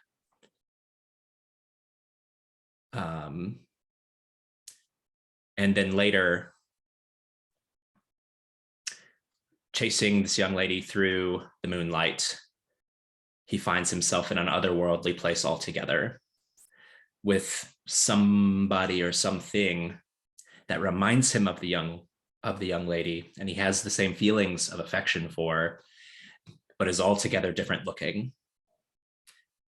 And she comes over to him in the moonlight and says, you don't belong to these people. You don't belong to that world at all. You belong here. And she reaches over, puts her hands over his face, and a strange sucking, popping sound happens. And Hank Stevens begins to scream as she pulls off his manling mask and reveals his changeling form underneath. Very good. These scenes. I can do one. Mine's short. Narrate a flashback that shows when you cruelly discarded the artist. We see Miss Blakely looking basically the same as she does now, being led through a corridor by another young woman with long brown hair and really deep, soulful brown eyes, the same woman that had come to this orphanage that Blakely grew up in to paint the portraits of the children.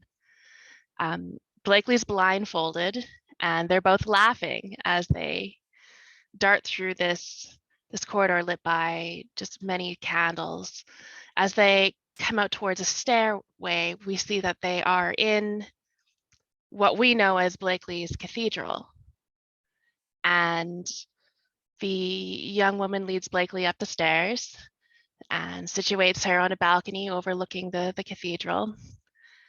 Okay, are you ready? And Blakely nods, and the young woman unties the blindfold. Now look up.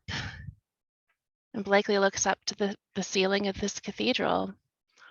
And on the ceiling is an amazing painting of just cherubs and angels surrounding the portrait of Blakely, done up sort of like the Virgin Mary.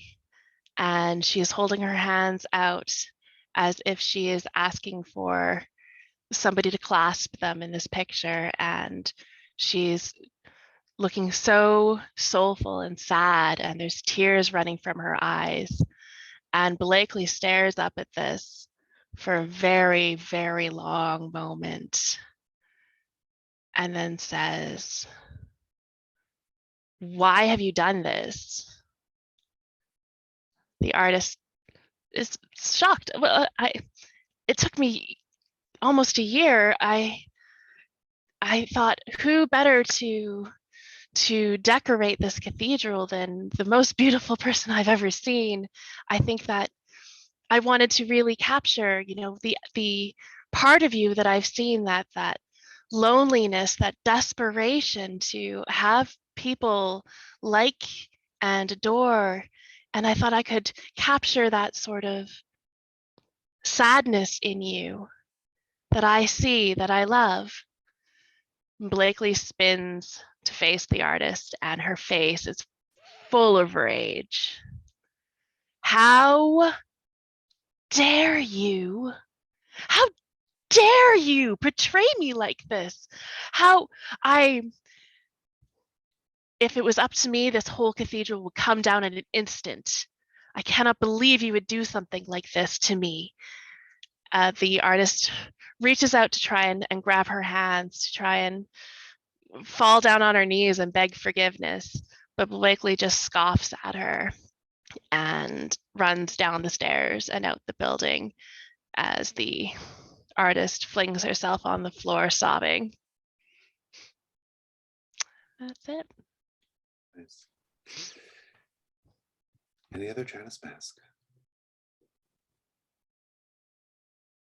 I just need a few minutes to solidify mine in my mind, I think. You can So wait till the maybe I dawn, can do too. it. Mhm. Yeah. Let's talk about tonight's unseen. Is going to be the Billingsgate Fish Market. This is the second row from the bottom, first one. The fish market at Billingsgate, within the bounds of the city of London itself, is the largest in the world. Even in the dead of night, it is a hive of activity as the porters, traders, and fishwives prepare for the return of the trawlermen before the sun rises over the Thames. Stalls are scrubbed, ready for the day's catch, and lamps lit on the wharves. The first one will be for David. Second will be for Amanda. The third will be for Rob. And the fourth is everyone. Let's take our 5-minute break. We'll come back and do the night phase.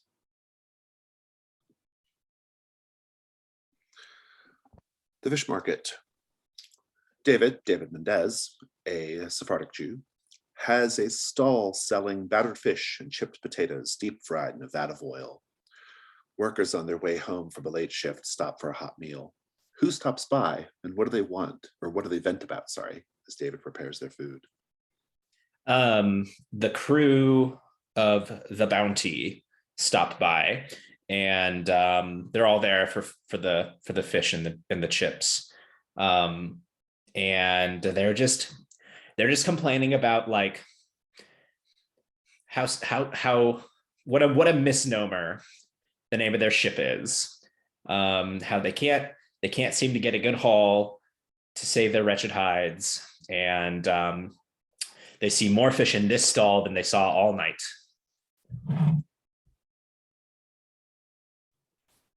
So Sureshot, is your plan to go to the warehouse in Chelsea to confront Mr. Taggart there, or are you going to try to catch him somewhere else? I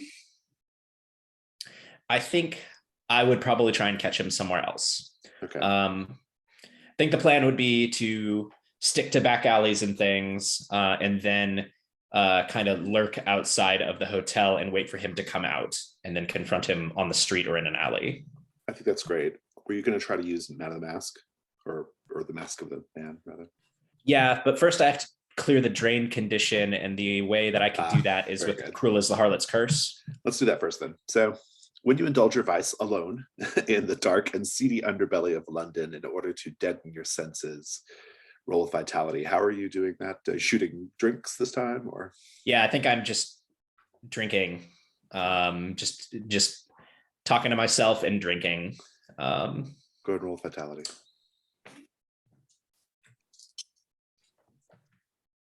11, 12. Yeah. Oh, good.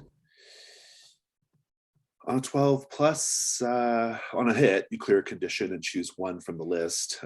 2 on a 10 plus, and 12, you get a memento as well. So it's a very full scene. Be thinking on that. Let's cut over to Dr. Noble. What are the preparations as you begin getting ready to bring the child to life tonight? Now, do I have the initial head yet or preparations. not? Because I You was do. going to. You can have it. That's fine. It's up to you. Okay. Because I was going to do the head thing. Well, okay. So she's got the framework in place. And as she switches on, she hits the switches on for the apparatus. The pattern lights up sequentially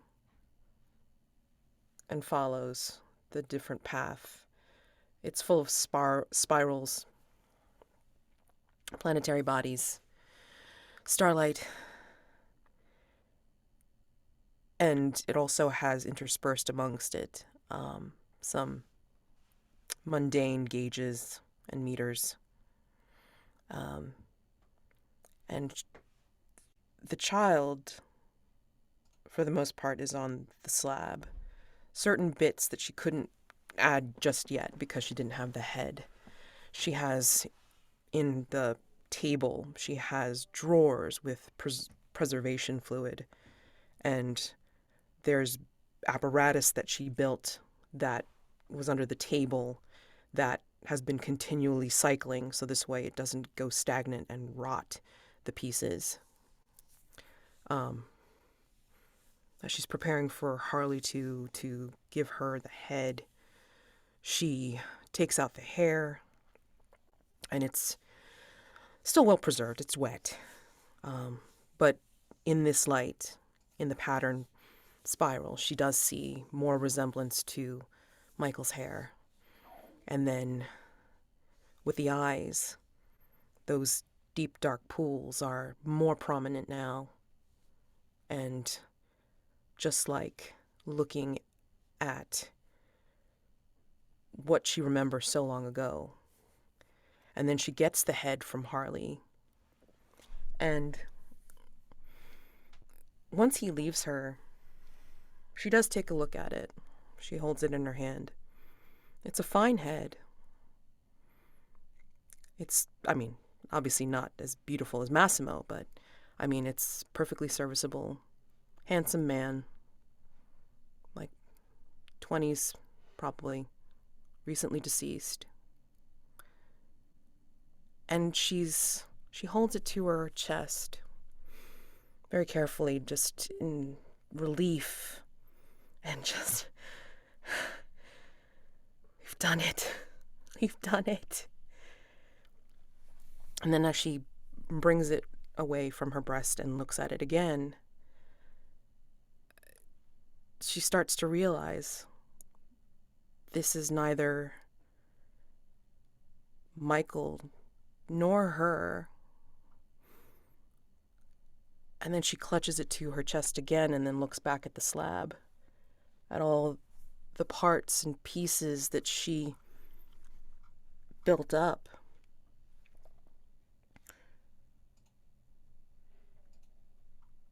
And she comes that close to the realization that she's come so far and she now is not sure if she can go forward, because it feels now like it was built on a lie.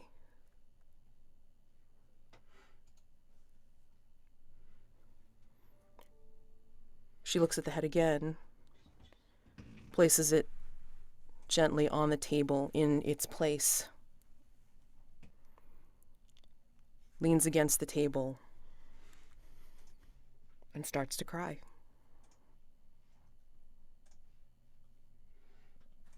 Hope, all day, you weren't here for most of it, but you caught the beginning and it's still ongoing. All day, someone has been moving into the mansion next door. There are carts with furniture and all sorts of things coming in and coming out all day, and men unloading and loading things. The mansion on the square, it's the one immediately next to Hargrave House, just perpendicular to it, has been empty for some time, but apparently it has someone moving in. There's a new resident, you have a new neighbor.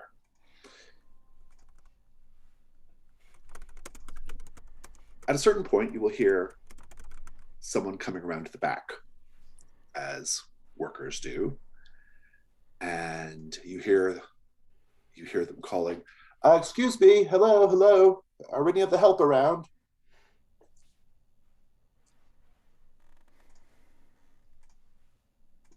I'll step out and see what is going on.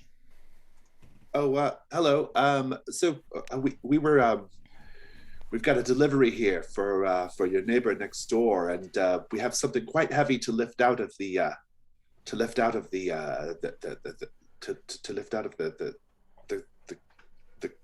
carriage, but we can't quite do it. We could use another pair of arms. Would you mind giving us a hand? I suppose so. Seems like you should have brought a larger crew.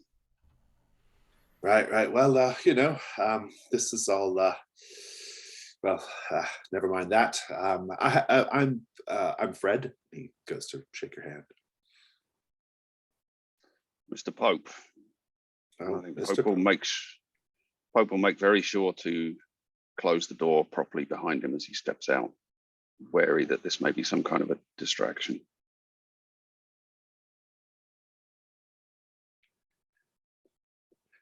How can I help? Yeah. You go around and they are in fact trying to unload. They have a big cart pulled by horses and they're trying to unload. It looks like the figure that you would put on a ship, like the sort of decoration on the, I don't know what this is called, the little decoration on the end of the ship. Normally Figurehead. The figurehead's like a mermaid type thing, except this is not. This is a creature of myth, a three-headed chimera, a monstrosity, a goat, a serpent, and a lion. And Fred says, "Ugh, ugly thing, isn't it? Terrifying, a horror." Must have come from some kind of warship, I imagine. Yes, I imagine. So, all right. Let's see if we can do this now. And they brought a couple of other people in as well, and they're all trying to lift it and carry it into the neighbor's mansion. Are you? I assume you're helping. Yeah, I think Pope will roll up his sleeves, put his jacket down, so it's just waistcoat and shirt sleeves, and help them lift. Indeed. Miss Blakely, were you heading out to Brathwaite Hall or meeting Theodora somewhere in town? I think I'll head out to Brathwaite Hall, make a little surprise visit. Sounds good. And The journey out is unremarkable. It's a little unusual to be traveling and calling on a place like this at night. But when you arrive, you are greeted by an extremely old butler. This butler, he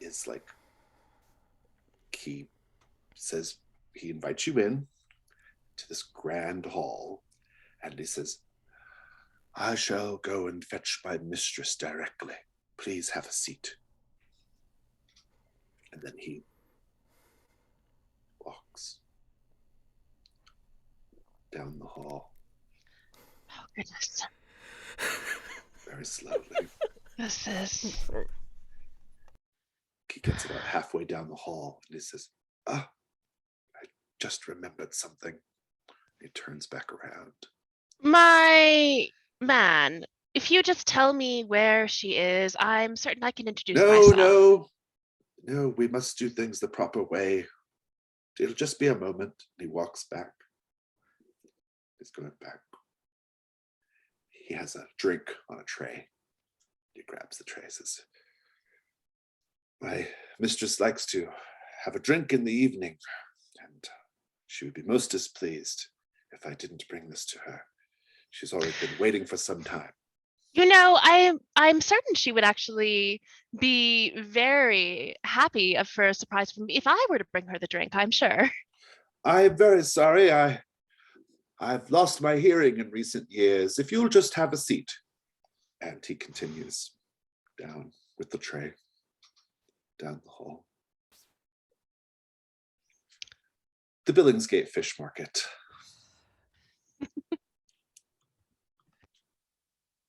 Amanda, Maggie Dillon, is a fishwife of middle years with a lifetime's experience in the market. As the catch comes in and she bargains with trawlermen and customers, how do we see that this is her domain and she refuses to fit the mold of genteel womanhood? She's a big woman. She's very broad in the arms and the shoulders. As she's working and bringing in like the fish and moving things around, it's like she knows where everything is. She doesn't even have to look. She's done this for so long that it's just second nature to her. She knows all the fishermen by name, and she's very happy to argue with them, especially if they're giving her a hard time. We see her, a fisherman comes up and is trying to haggle with her, and she says, "Jumpin' geez, Morris, you know I love you. He's stunned or what? Now, I've been on my feet all day. I'm half hungry. I could eat the arse out of a dead cat. So you best be straightening up this foolishness or I'll knock you up the walla."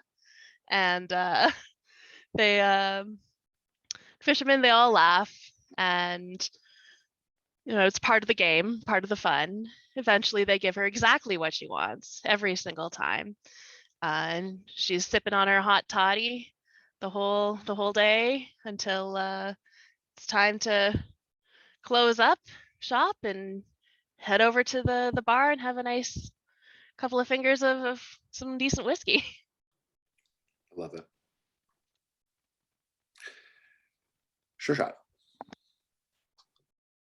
So, what are you getting here for Cruel's Harlot's Curse? You cleared your condition. That's great. You get to choose two from the list. What are you choosing? Don't draw unwanted attention and Okay. befriend a side character. Oh, interesting. Okay. What kind of character would you be befriending? I think it would be wonderful if, after wandering the back alleys for a while alone, I came upon Beryl Horace Staves in the aftermath of his date. I think that would be great too.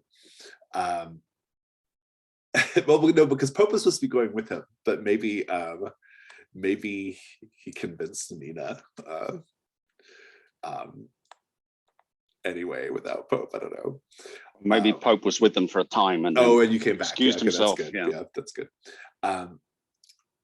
Yeah, so this is like a really seedy, like dive bar, right? And I think Beryl Staves comes in with Nina, and they look like like they just look so mismatched, and she says, "Horace, I don't know if this is the sort of place that that a young woman should be. And Horace says, "Oh, look, there's a friend of mine." And he says, "Mr. Stevens, hello." Kind of give a turn, like, who knows me here?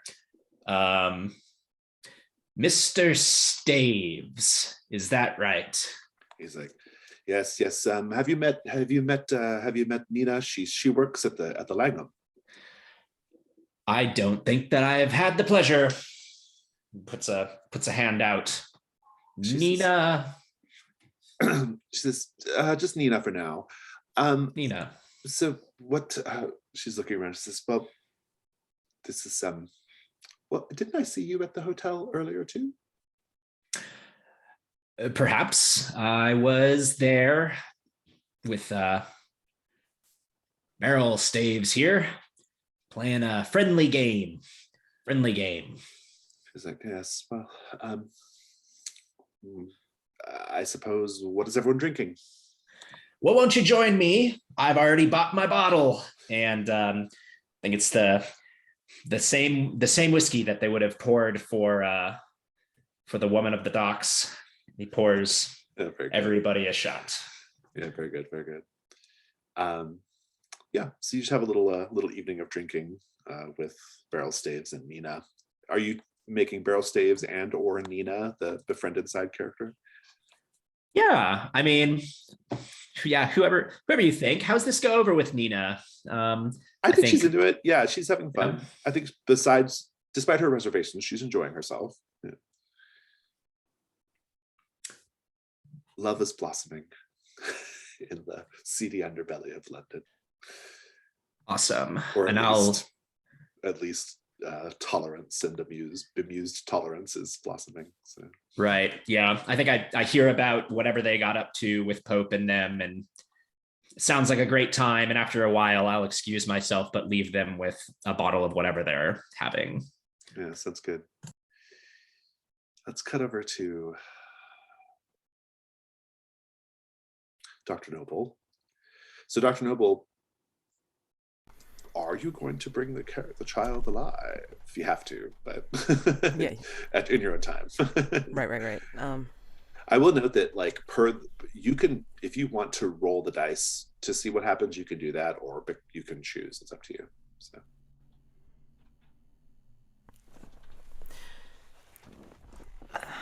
I think after getting a lot of tears out,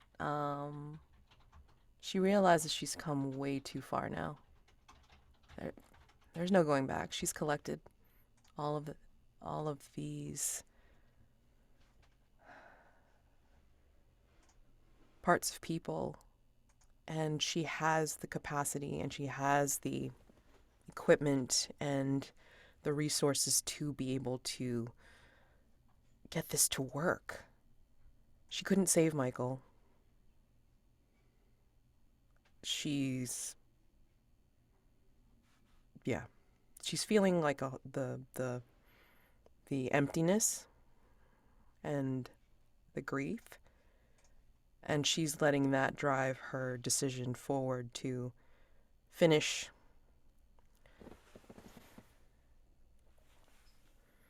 putting the head on, adding the hair, setting the eyes. And then she'll go to her personal quarters and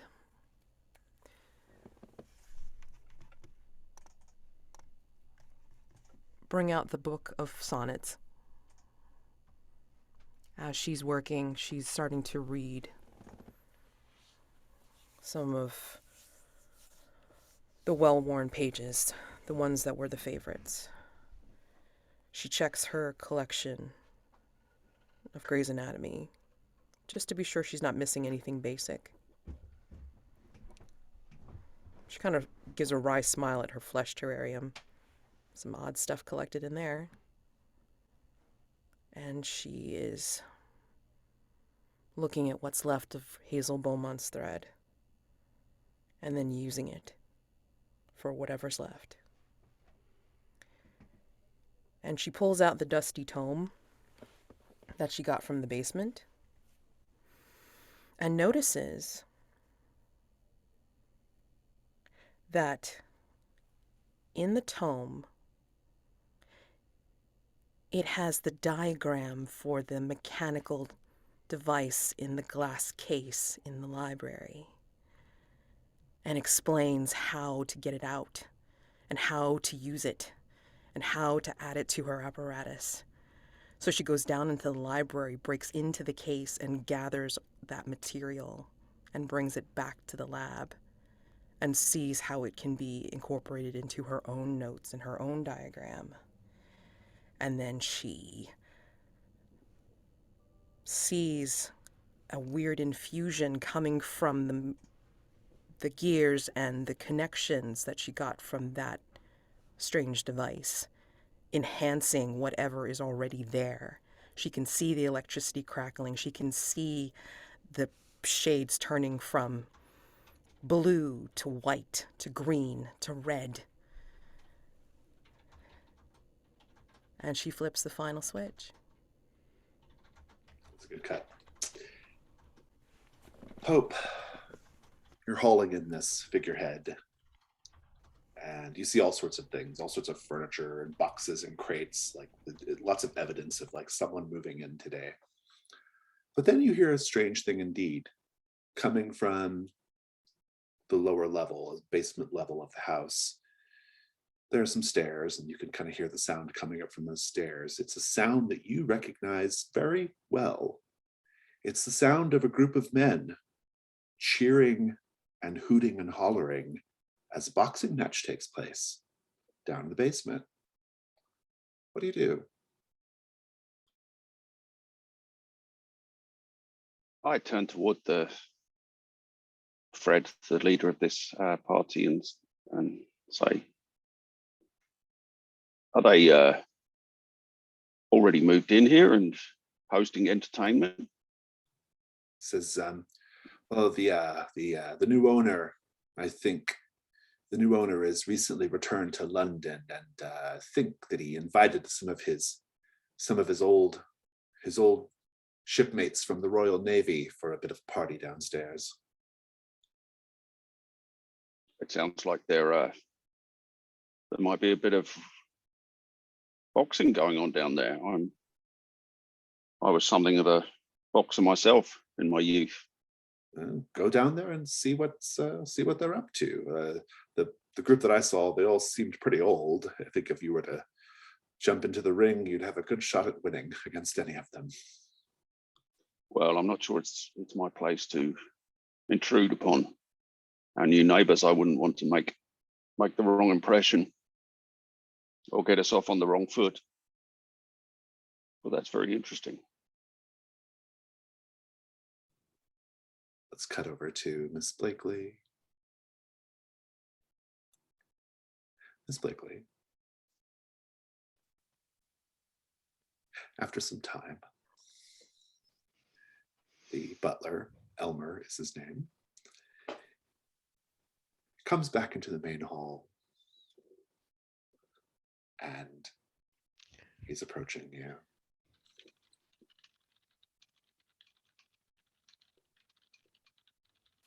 Step, step, step, step, step.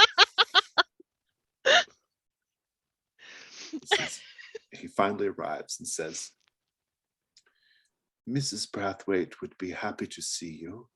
She has instructed me to offer you a drink." And then he walks over to a little bar cart.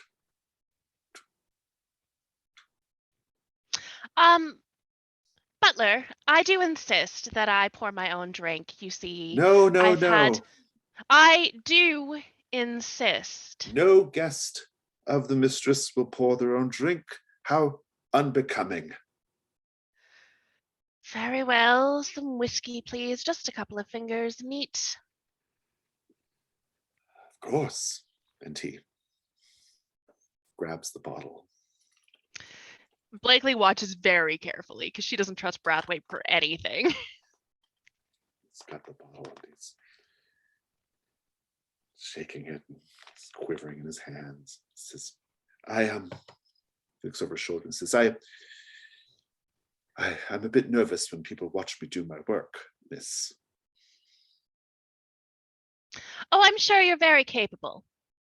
I have faith in your abilities. With your advanced age, how could you not be very experienced in pouring drinks? And he goes and pouring the drink.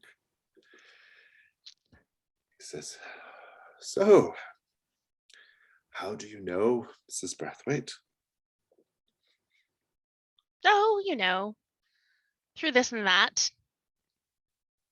How do you know Mrs. Brathwaite? How did you come into her employ? I have worked in Brathwaite Hall for many years, and I've worked for Mrs. Brathwaite for even longer. She trusts me to keep her secrets. What kind of servant would I be if she couldn't speak candidly in front of me? That's the best kind of servant, the sort that you can say anything to, someone who will keep your secrets. He sets the glass down, puts the stopper back in the bottle. Do you have any secrets, miss? Of course, everybody has secrets. Mine are extreme and plentiful. Right? And sort of Question. moving it towards you. This is an NPC. Side character, yeah. Side character, yeah? Oh, actually, no, he's not. He's a servant to the master. He's a servant of the mastermind. Okay, that's what I wanted to clarify. Okay, so I can't use giveth. He's not subject to giveth. Dang it. He says, would you like to try something special, miss? I heard of a fascinating new technique in the serving of whiskey from Portugal or Spain or some such place on the continent, involving the addition of a sugar cube.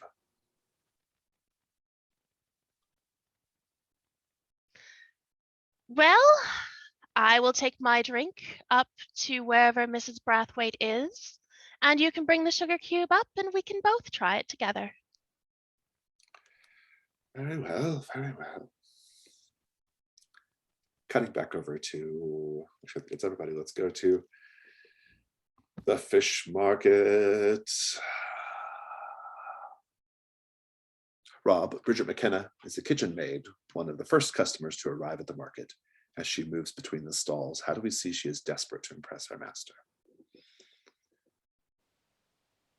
I think she's quite young, and we see that she's moving extremely fast between the stalls, but she's also putting on an extremely haughty air with the stall keepers and insisting that nothing is quite good enough, that they must bring out their very best, their very finest produce, and then turning her nose up at it and rejecting it. And we see many, several of the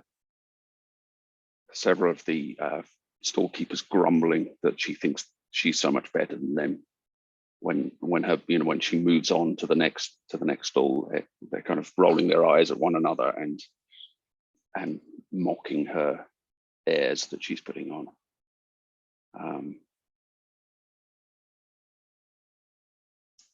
And yeah, she eventually leaves with an enormous basket full of the most unusual and exotic produce she can find. So Sureshot, we'll fast forward a bit to your encounter with Mr. Taggart. Where do you corner him? Where do you find him? I think he leaves the hotel and starts to cut through some alleys to get to the warehouse, and that's where I confront him. Are you doing the man in the or the mask of the man? Yeah. Okay. Is that a die roll? Let's read it. No, there's no die roll. Okay. Oh, you have to ask another hunter what they notice about your true form. Although there's no other hunter around, so I'll be happy to say.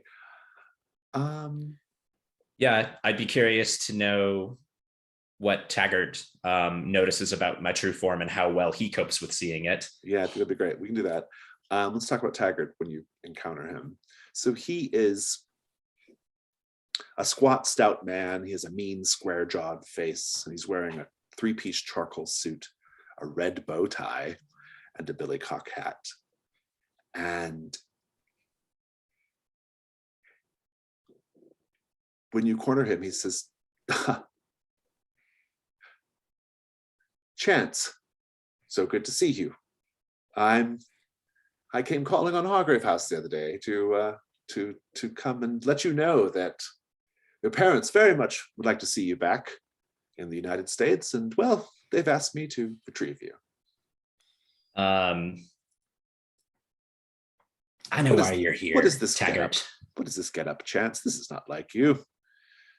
This is not someone with you who was raised with your sort of distinction and privilege. You shouldn't be wearing things like this. You look like you're about ready to rob a train. And I've just got this smile. I know why you're here, Taggart. And nobody calls me Chance anymore. What is that thing you're doing with your voice, Chance? No. Nobody calls me Chance anymore.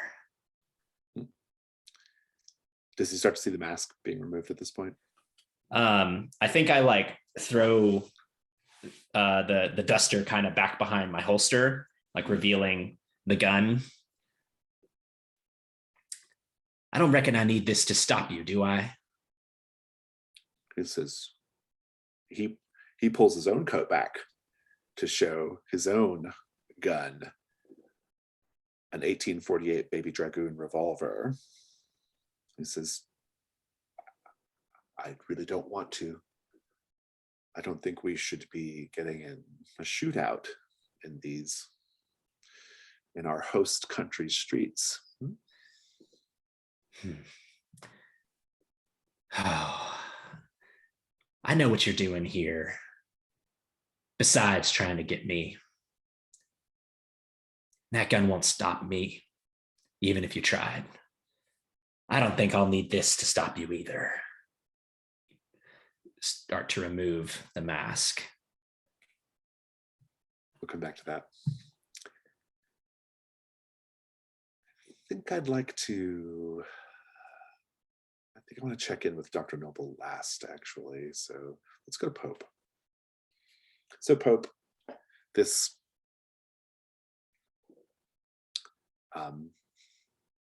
you hear the fight going on, everything, like all that stuff. And then you hear a voice on the stairs that says, the Chimera, bring it down, bring it down. And Fred says, I guess we're bringing it down. And they all lift it up and they're getting ready to bring this thing downstairs.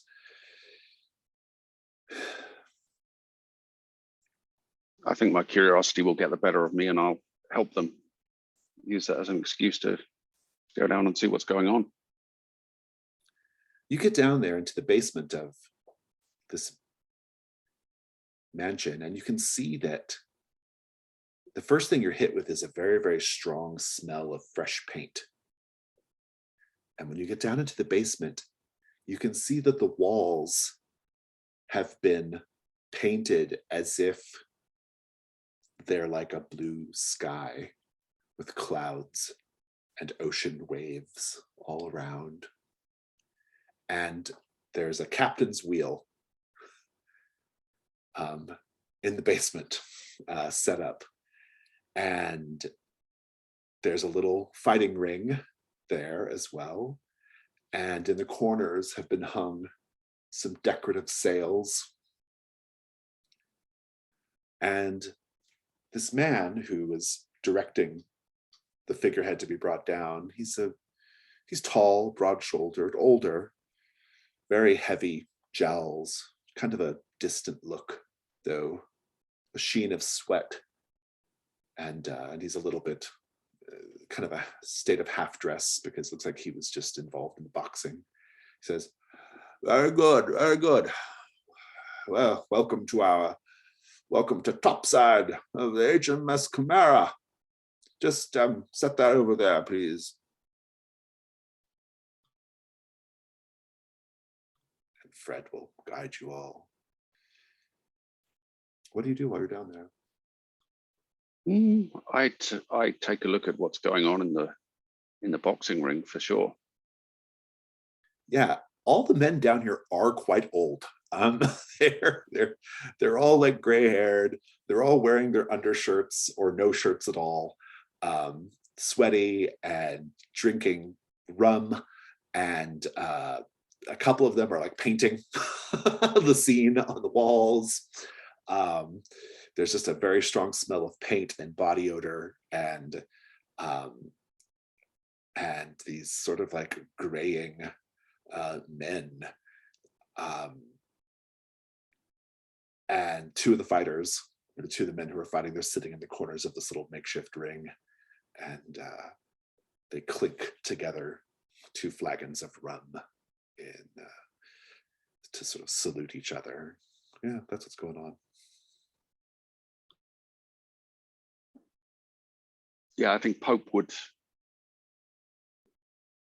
be curious if it were if there were any betting going on over the outcome of the fight, but he's certainly not inclined to get involved in it himself, given that these are all older gentlemen. Yeah. Let's cut over to Miss Blakely. Miss Blakely, you eventually are led into Theodora's sitting room, the one with the great big map on the wall.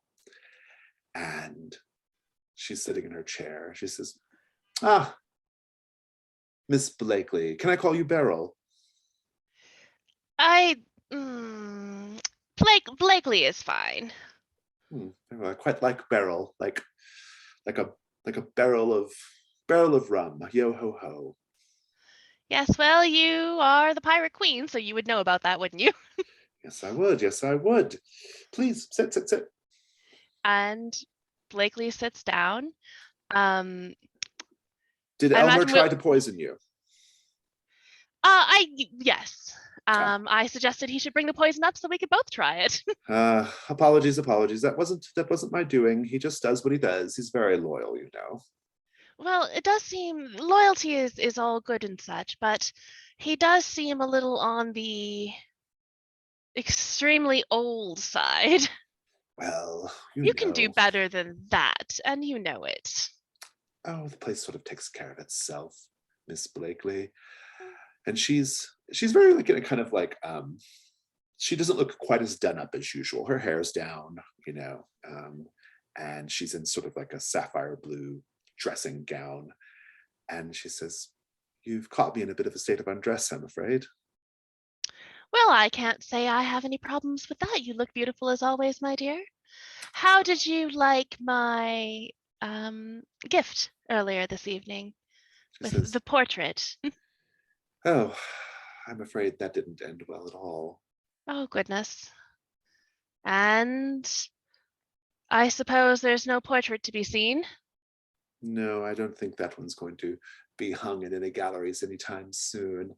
And poor Mr. Whistler has found himself, he's sort of found himself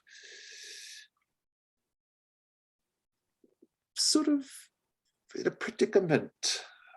Maybe part of my daughter's quarry for the hunt tomorrow. I had wondered about that hunt. You did specify that there was going to be one, and I just foolishly assumed it would be animals. But that is not really your style. Oh, Tati has very, very eclectic tastes, let's say. I mean, if I'm being perfectly honest, she's a very vicious and stupid girl, but she is loyal, just like Elmer. Lot of loyalty around you, but not a lot of intelligence, I see. Everyone has their uses, Miss Blakely. I suppose so. Now, I'm going to cut there. Dr. Noble, Yes. flip the switch. Crackles of lightning. What happens?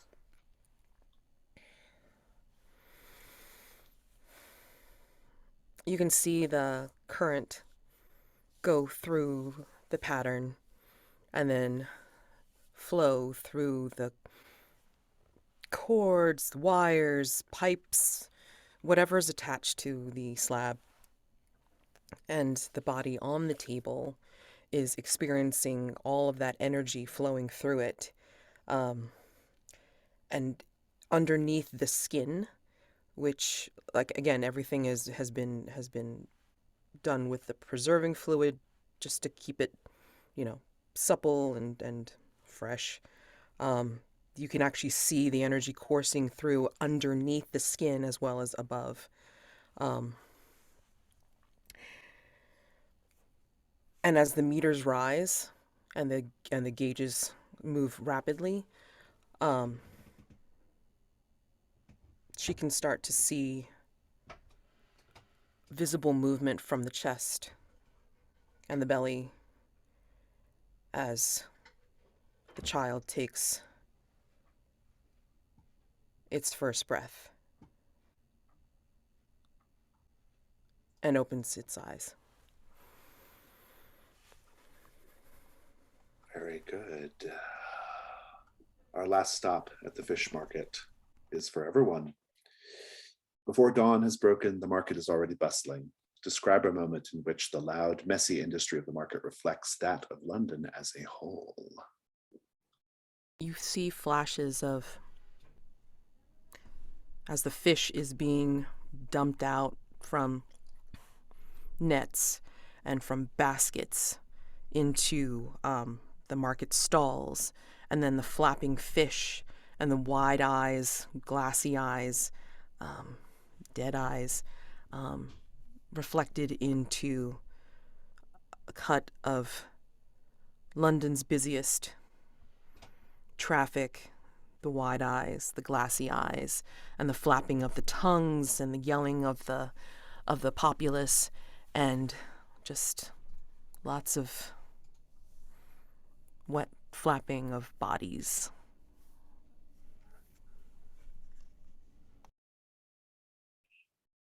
And we see the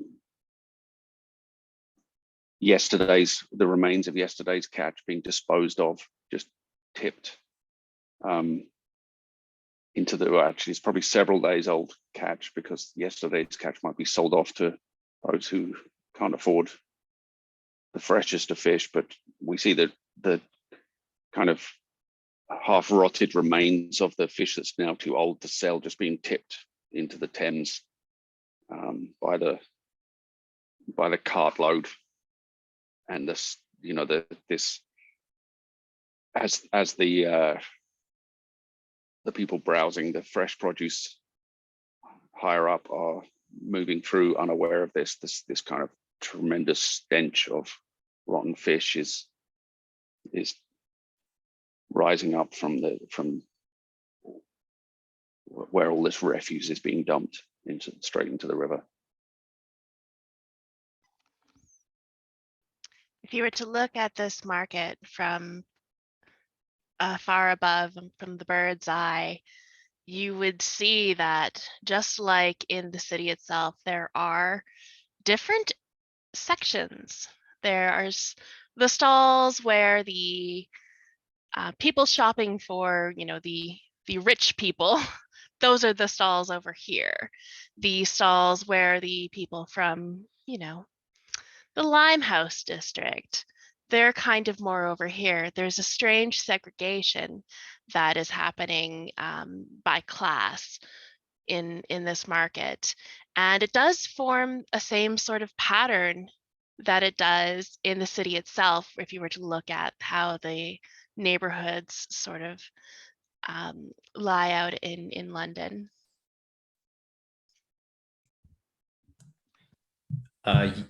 You see people from all walks of life in some form or fashion coming to get their fish, whether they're sending people to come get them for them, or they're being bought in bulk for restaurant or hotel use. That's all happening.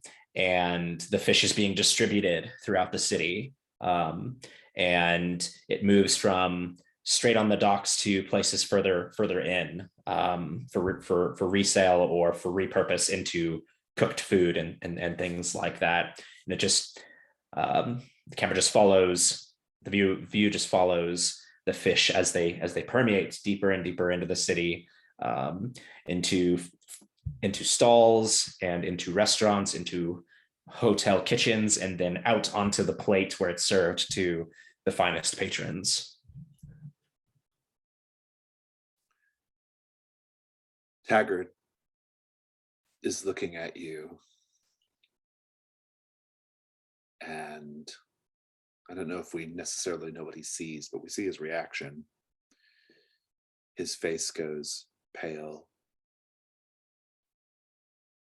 His lower lip is quivering, and he says, "My God, what happened to you? What are you?"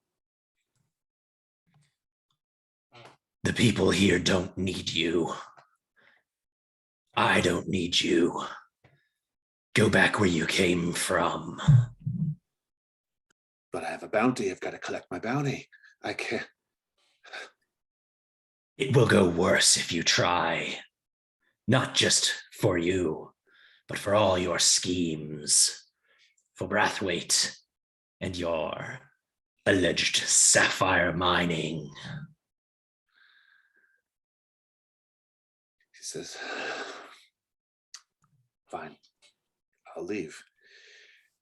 I didn't really enjoy the stench of this city anyway. It enters the nose and never leaves.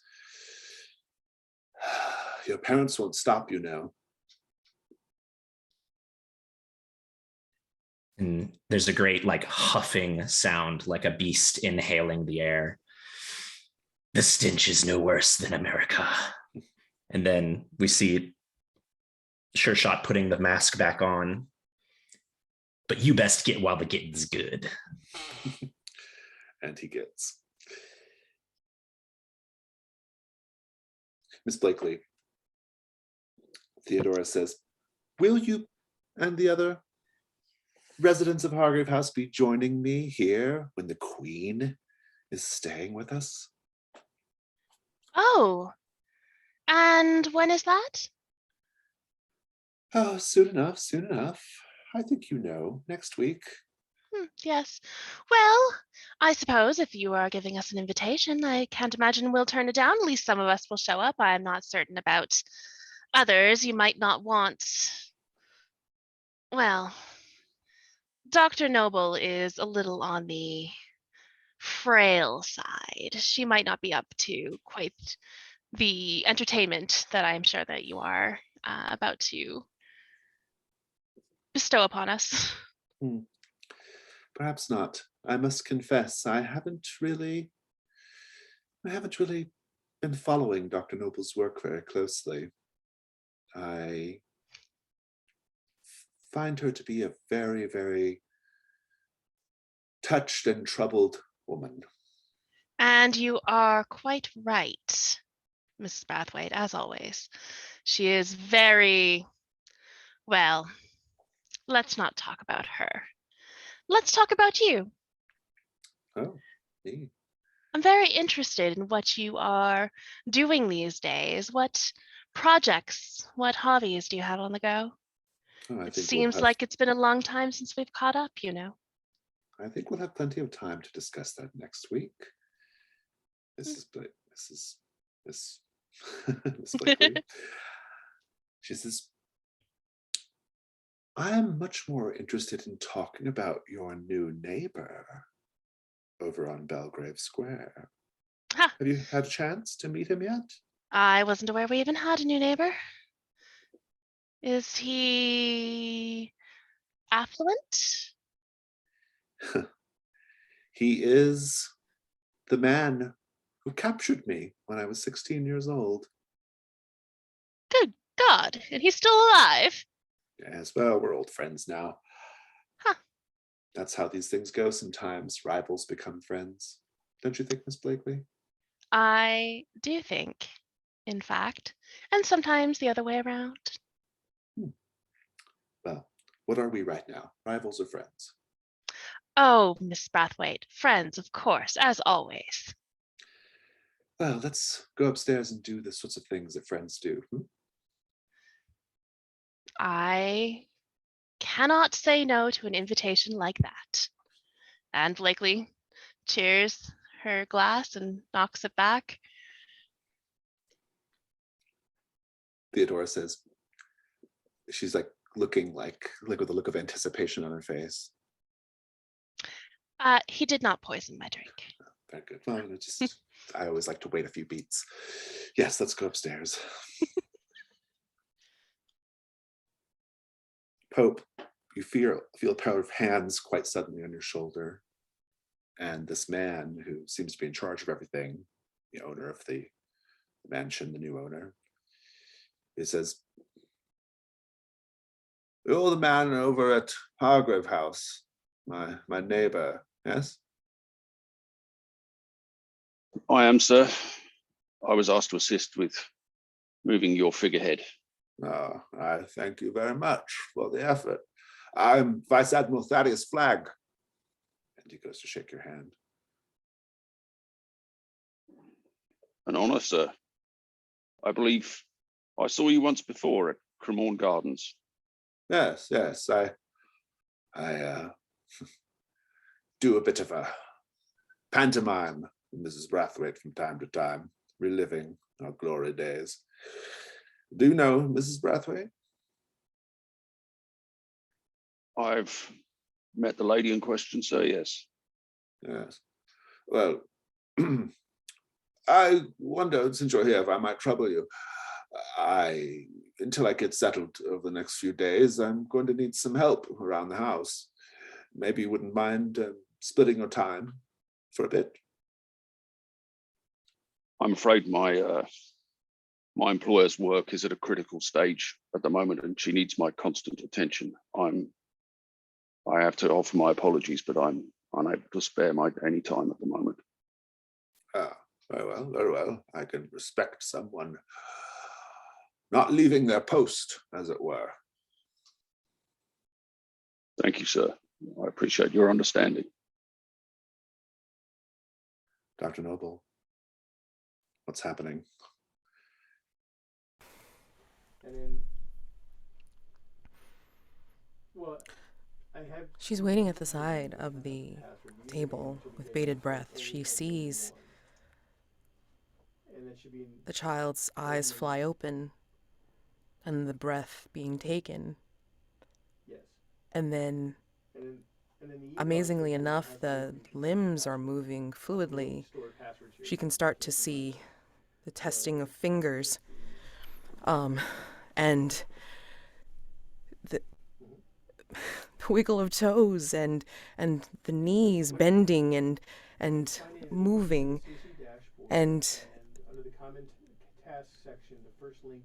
the hands press down into the slab, and the child sits up and then turns and looks at me with those eyes and asks, "Who are you?" And I can't say anything. All I can do is just stare and wonder. And I reach out with my hands to touch the child's face. And I step over to him.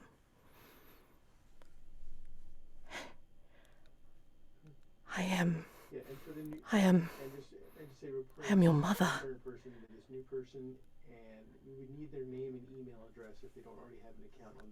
And the child proceeds to move his legs, down to the floor, and she didn't think of it, actually. She starts to realize she didn't think of clothes. So she pulls the shawl that she had in the chair or the stool in the lab and starts to wrap it around him, and just you should be clothed. You're probably cold. I'm so glad you're here. Within 20 minutes, let us know, because sometimes they get hit by spam filters.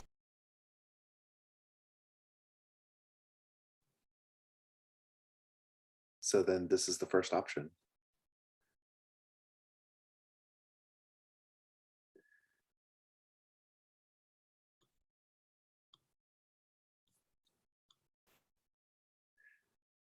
Very well. That ends the night phase.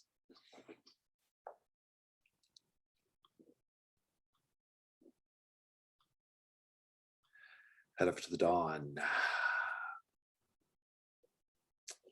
Rewards. We do have rewards for the Pinkerton. Shall drop that into the chat really quickly.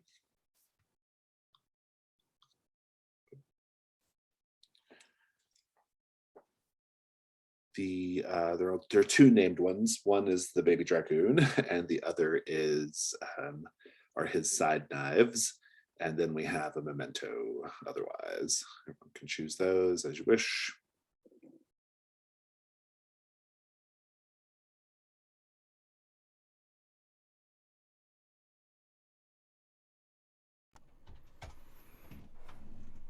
I mean, I didn't feel like I helped at all, which sucks. So a memento, because, yeah, I feel bad. I mean, you were at the hotel, so there is Yeah. a memory of the hotel. I'm also going to take a memento. And I'll take a memento. Can I get Sureshot to describe it? Yeah. I think from the 12 plus result, or Cruel as the Harlot's Curse, I get a memento from that. Since it was Staves, I'll ask Pope to name that. I will take, I think, the Baby Dragoon. Very good. I will have Dr. Noble give me a memento. And Miss Blakely can give me mine. Okay. Mads, what Dr. Noble gets is just something you happen to pick up at the table after Blakely left, and it is a very delicate silk handkerchief with Blakely's initials embroidered on it, and just a little bit of red lipstick, just a tad.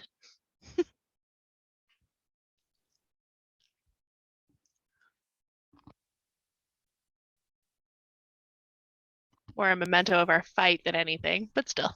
Oh, I picked up a little periodical. It looks like it's a fashion catalog.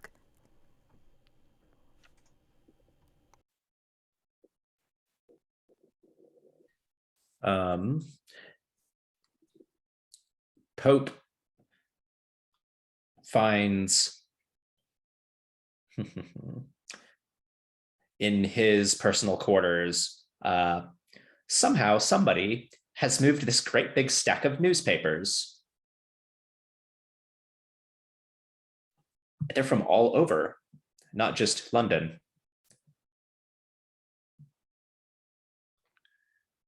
Very good. Let's talk about dawn questions. Everyone's getting the first two. Sureshot, Echo in the Night. I think so. Just whiskey and whiskey echoing. Oh yeah, sure, yeah. Did you use violence to solve a problem? No, more just threats of violence. Threats of it, yeah. Did you encourage a fellow hunter to let loose for a change?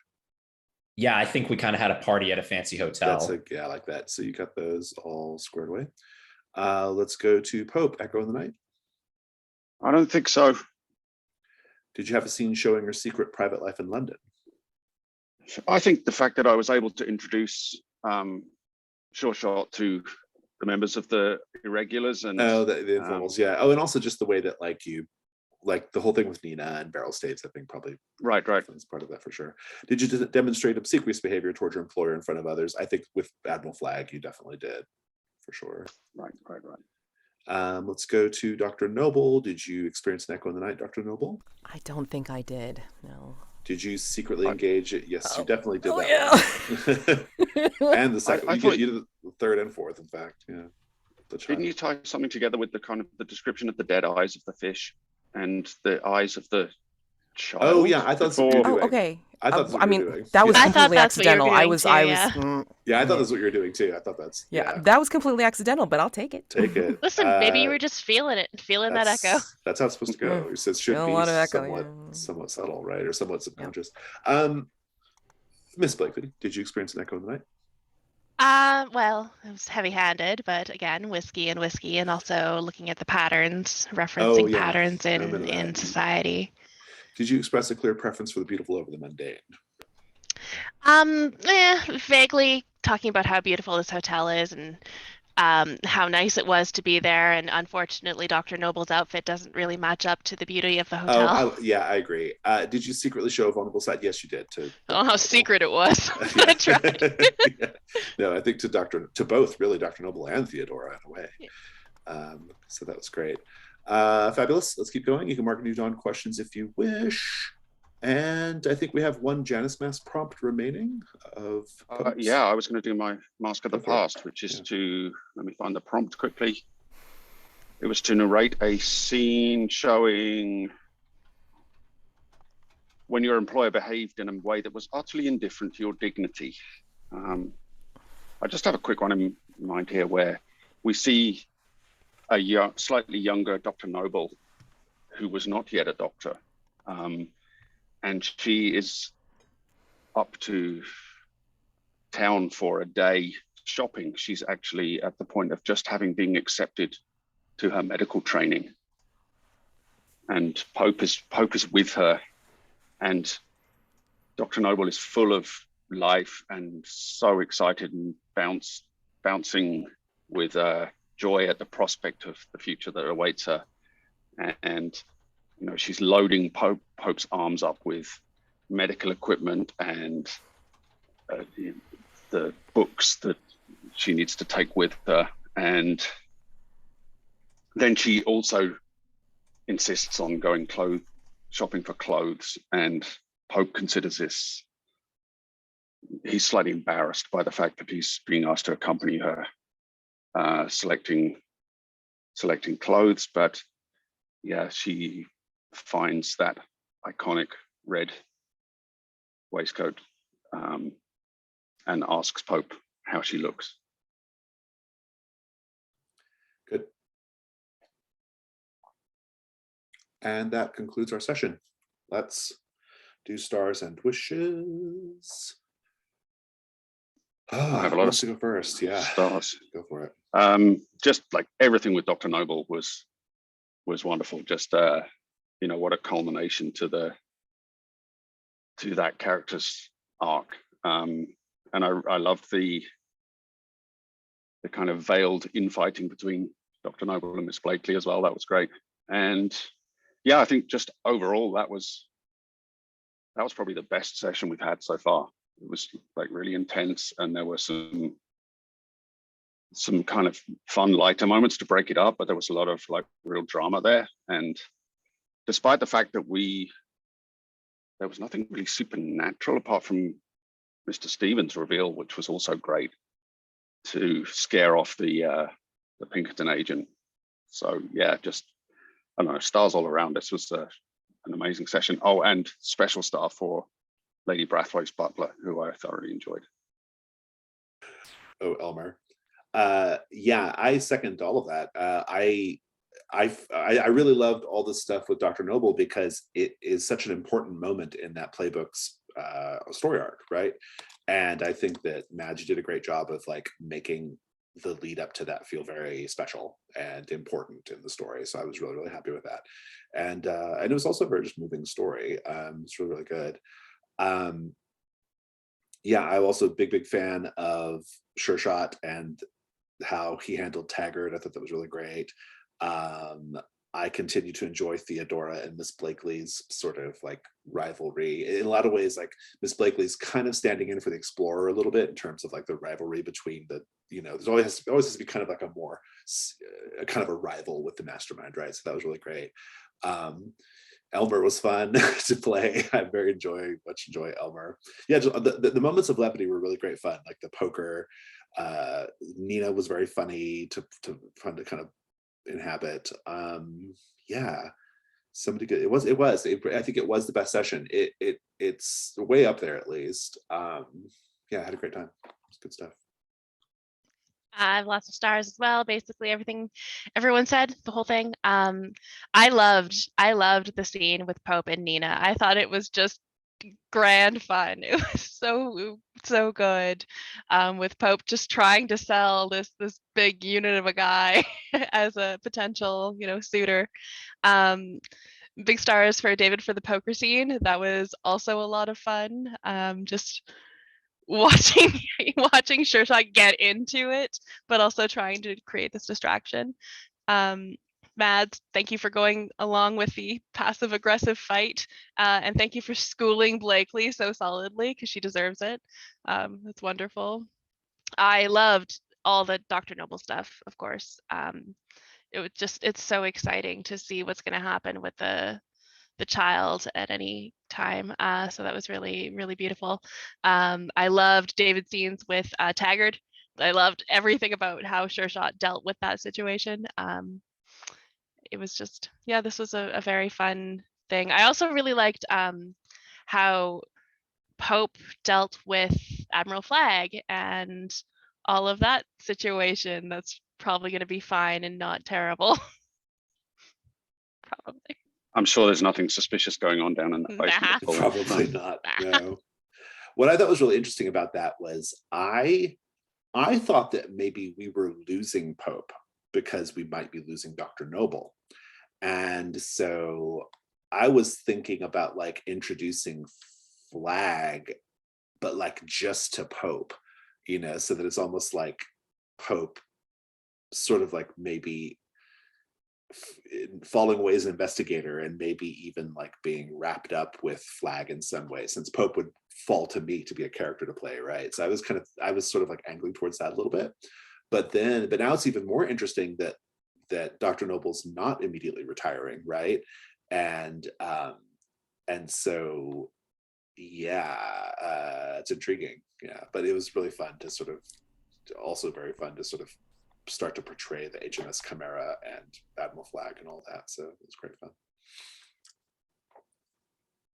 Yeah, I really thought that seeing the Mother playbook conclusion was really, really exciting. And that was like, Mads did a really, really good job of making that happen from like answering Janice Mass questions to up to this point and today, and to like that telling that's the story of that scene. It was just really, really well done.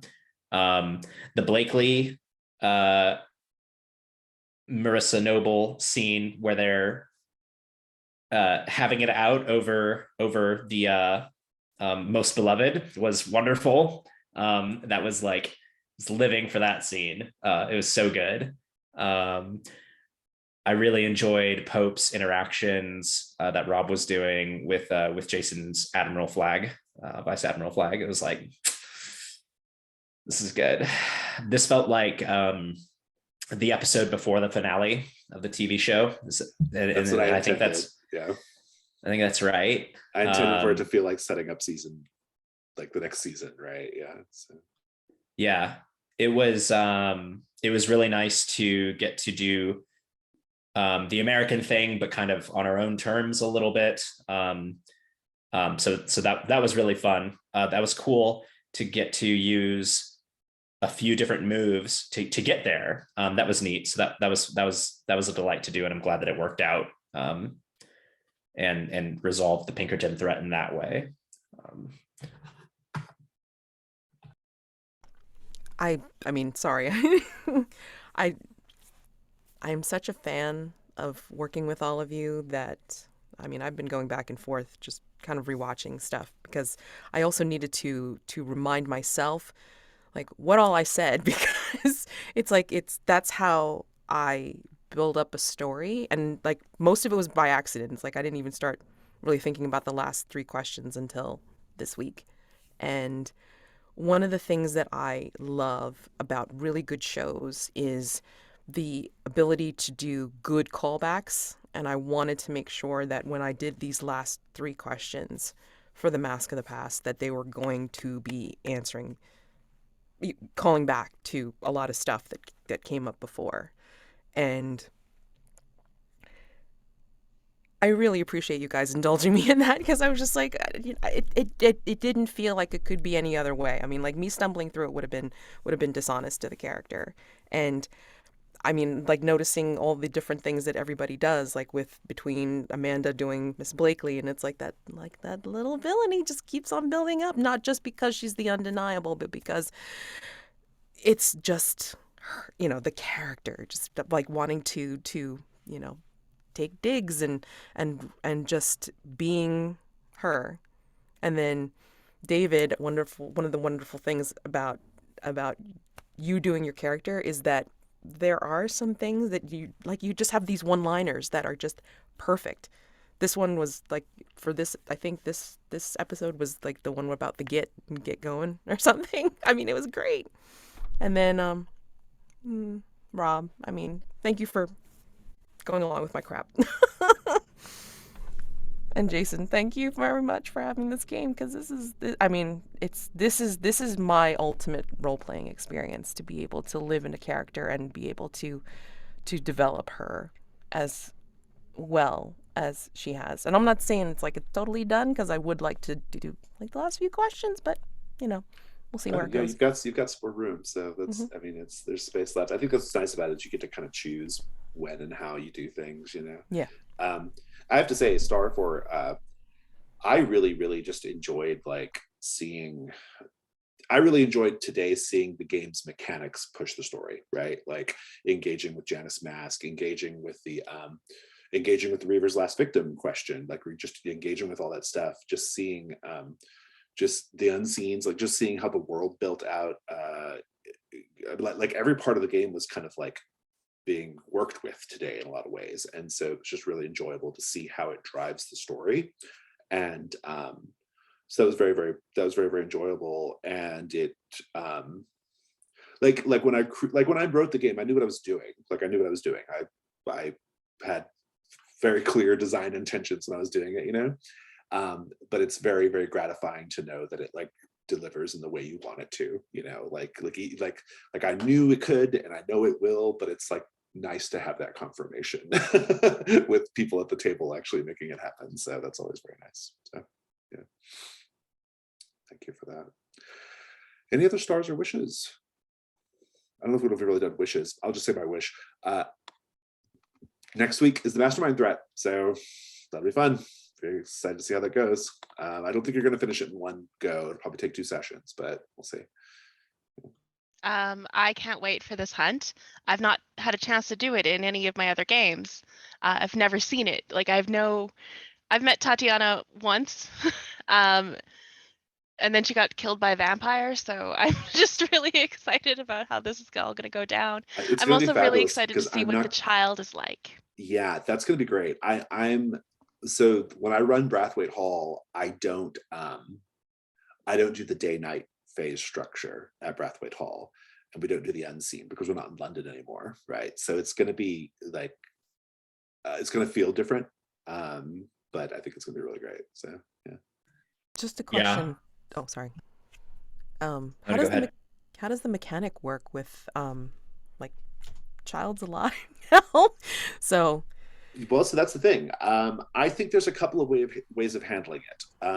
I think probably the better way to handle it is to not have the child implicated in the mastermind threat. We do the mastermind threat without the child really being super centered in the story at all. Okay. And then if we pick up with Dr. Noble again in the next series, like whenever you're all going to face Admiral Flag, then that's maybe when the child becomes more prominent in the story, because you'll kind of be back at Hargrave House and all that stuff. Because next week you're not going to be at Hargrave House, so it might be kind of weird to have your golem unloaded at Brathwaite Hall or something, unless you bring him in a trunk or something, which you might. I don't know, but I mean, as it is, it's like I got a hell of a lot of explaining to do, unless I can keep him.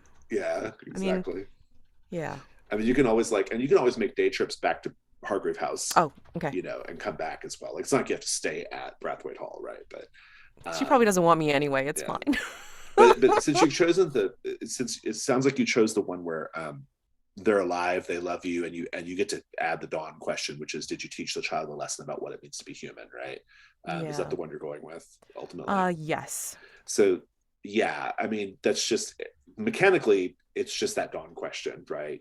So you just have scenes with the child for a bit, kind of showing that. So any other stars or wishes? I think wish-wise, the American is probably a season 1 creature, so this might be the end in some form or fashion after the finale at Brathwaite Hall. So that might mean, like, I don't know if I'm looking for a violent end, or if I'm looking to just retire playing the American, and then he fades into being a side character. Have you marked the Mask of the Future yet? I've marked on it, but not much. You've marked the moss-covered gate, which means you are fated to not be able to retire. You can only wolf out or die. Those are your only 2 options in the story. So that's so if you think it's going to be a bloody death, then think about it. If you want, you can mark Blood-Soaked Portal whenever you wish. Or try to, I mean, we can kind of out of character handle a wolf out too. If you just want to like wolf out, I think that'd be okay too. So okay, gotcha. Any other wishes or stars? I mean, you know, I still, I mean, Dr. Noble's, I want her to see the wolf. You know, I mean, imagine doing it at Brathwaite Hall. That'd be fun. Yeah. I mean, I mean, if you're gonna go into like the sordid territory, I mean, like, you know, if she's killed by Sureshot. I don't know. I mean, imagine a nighttime hunt with a werewolf. That'd be fun. Yeah, I mean, yeah. We might just have to fudge the rules a little bit to get there, because we'll see. I mean, whatever's happening. We'll see how it goes. I wonder what Sureshot would make of the child as well. That's an interaction I'd be curious to see. It's actually really interesting, because I've had an American probably in the last 4 campaigns I've played, and in every other game, the 6- results happens at least twice. We get the scene of keeping the wolf under control, or the spider creature in the case of my Wednesday game, and then we have them becoming the curse. Like, it seems to have, like, for whatever reason, you've just never hit it. It just hasn't happened. Yeah, it just hasn't happened. Yeah, the Dash just have other plans for this one. So yeah. Okay. Well, if there's nothing else, I'm going to go ahead and stop the recording.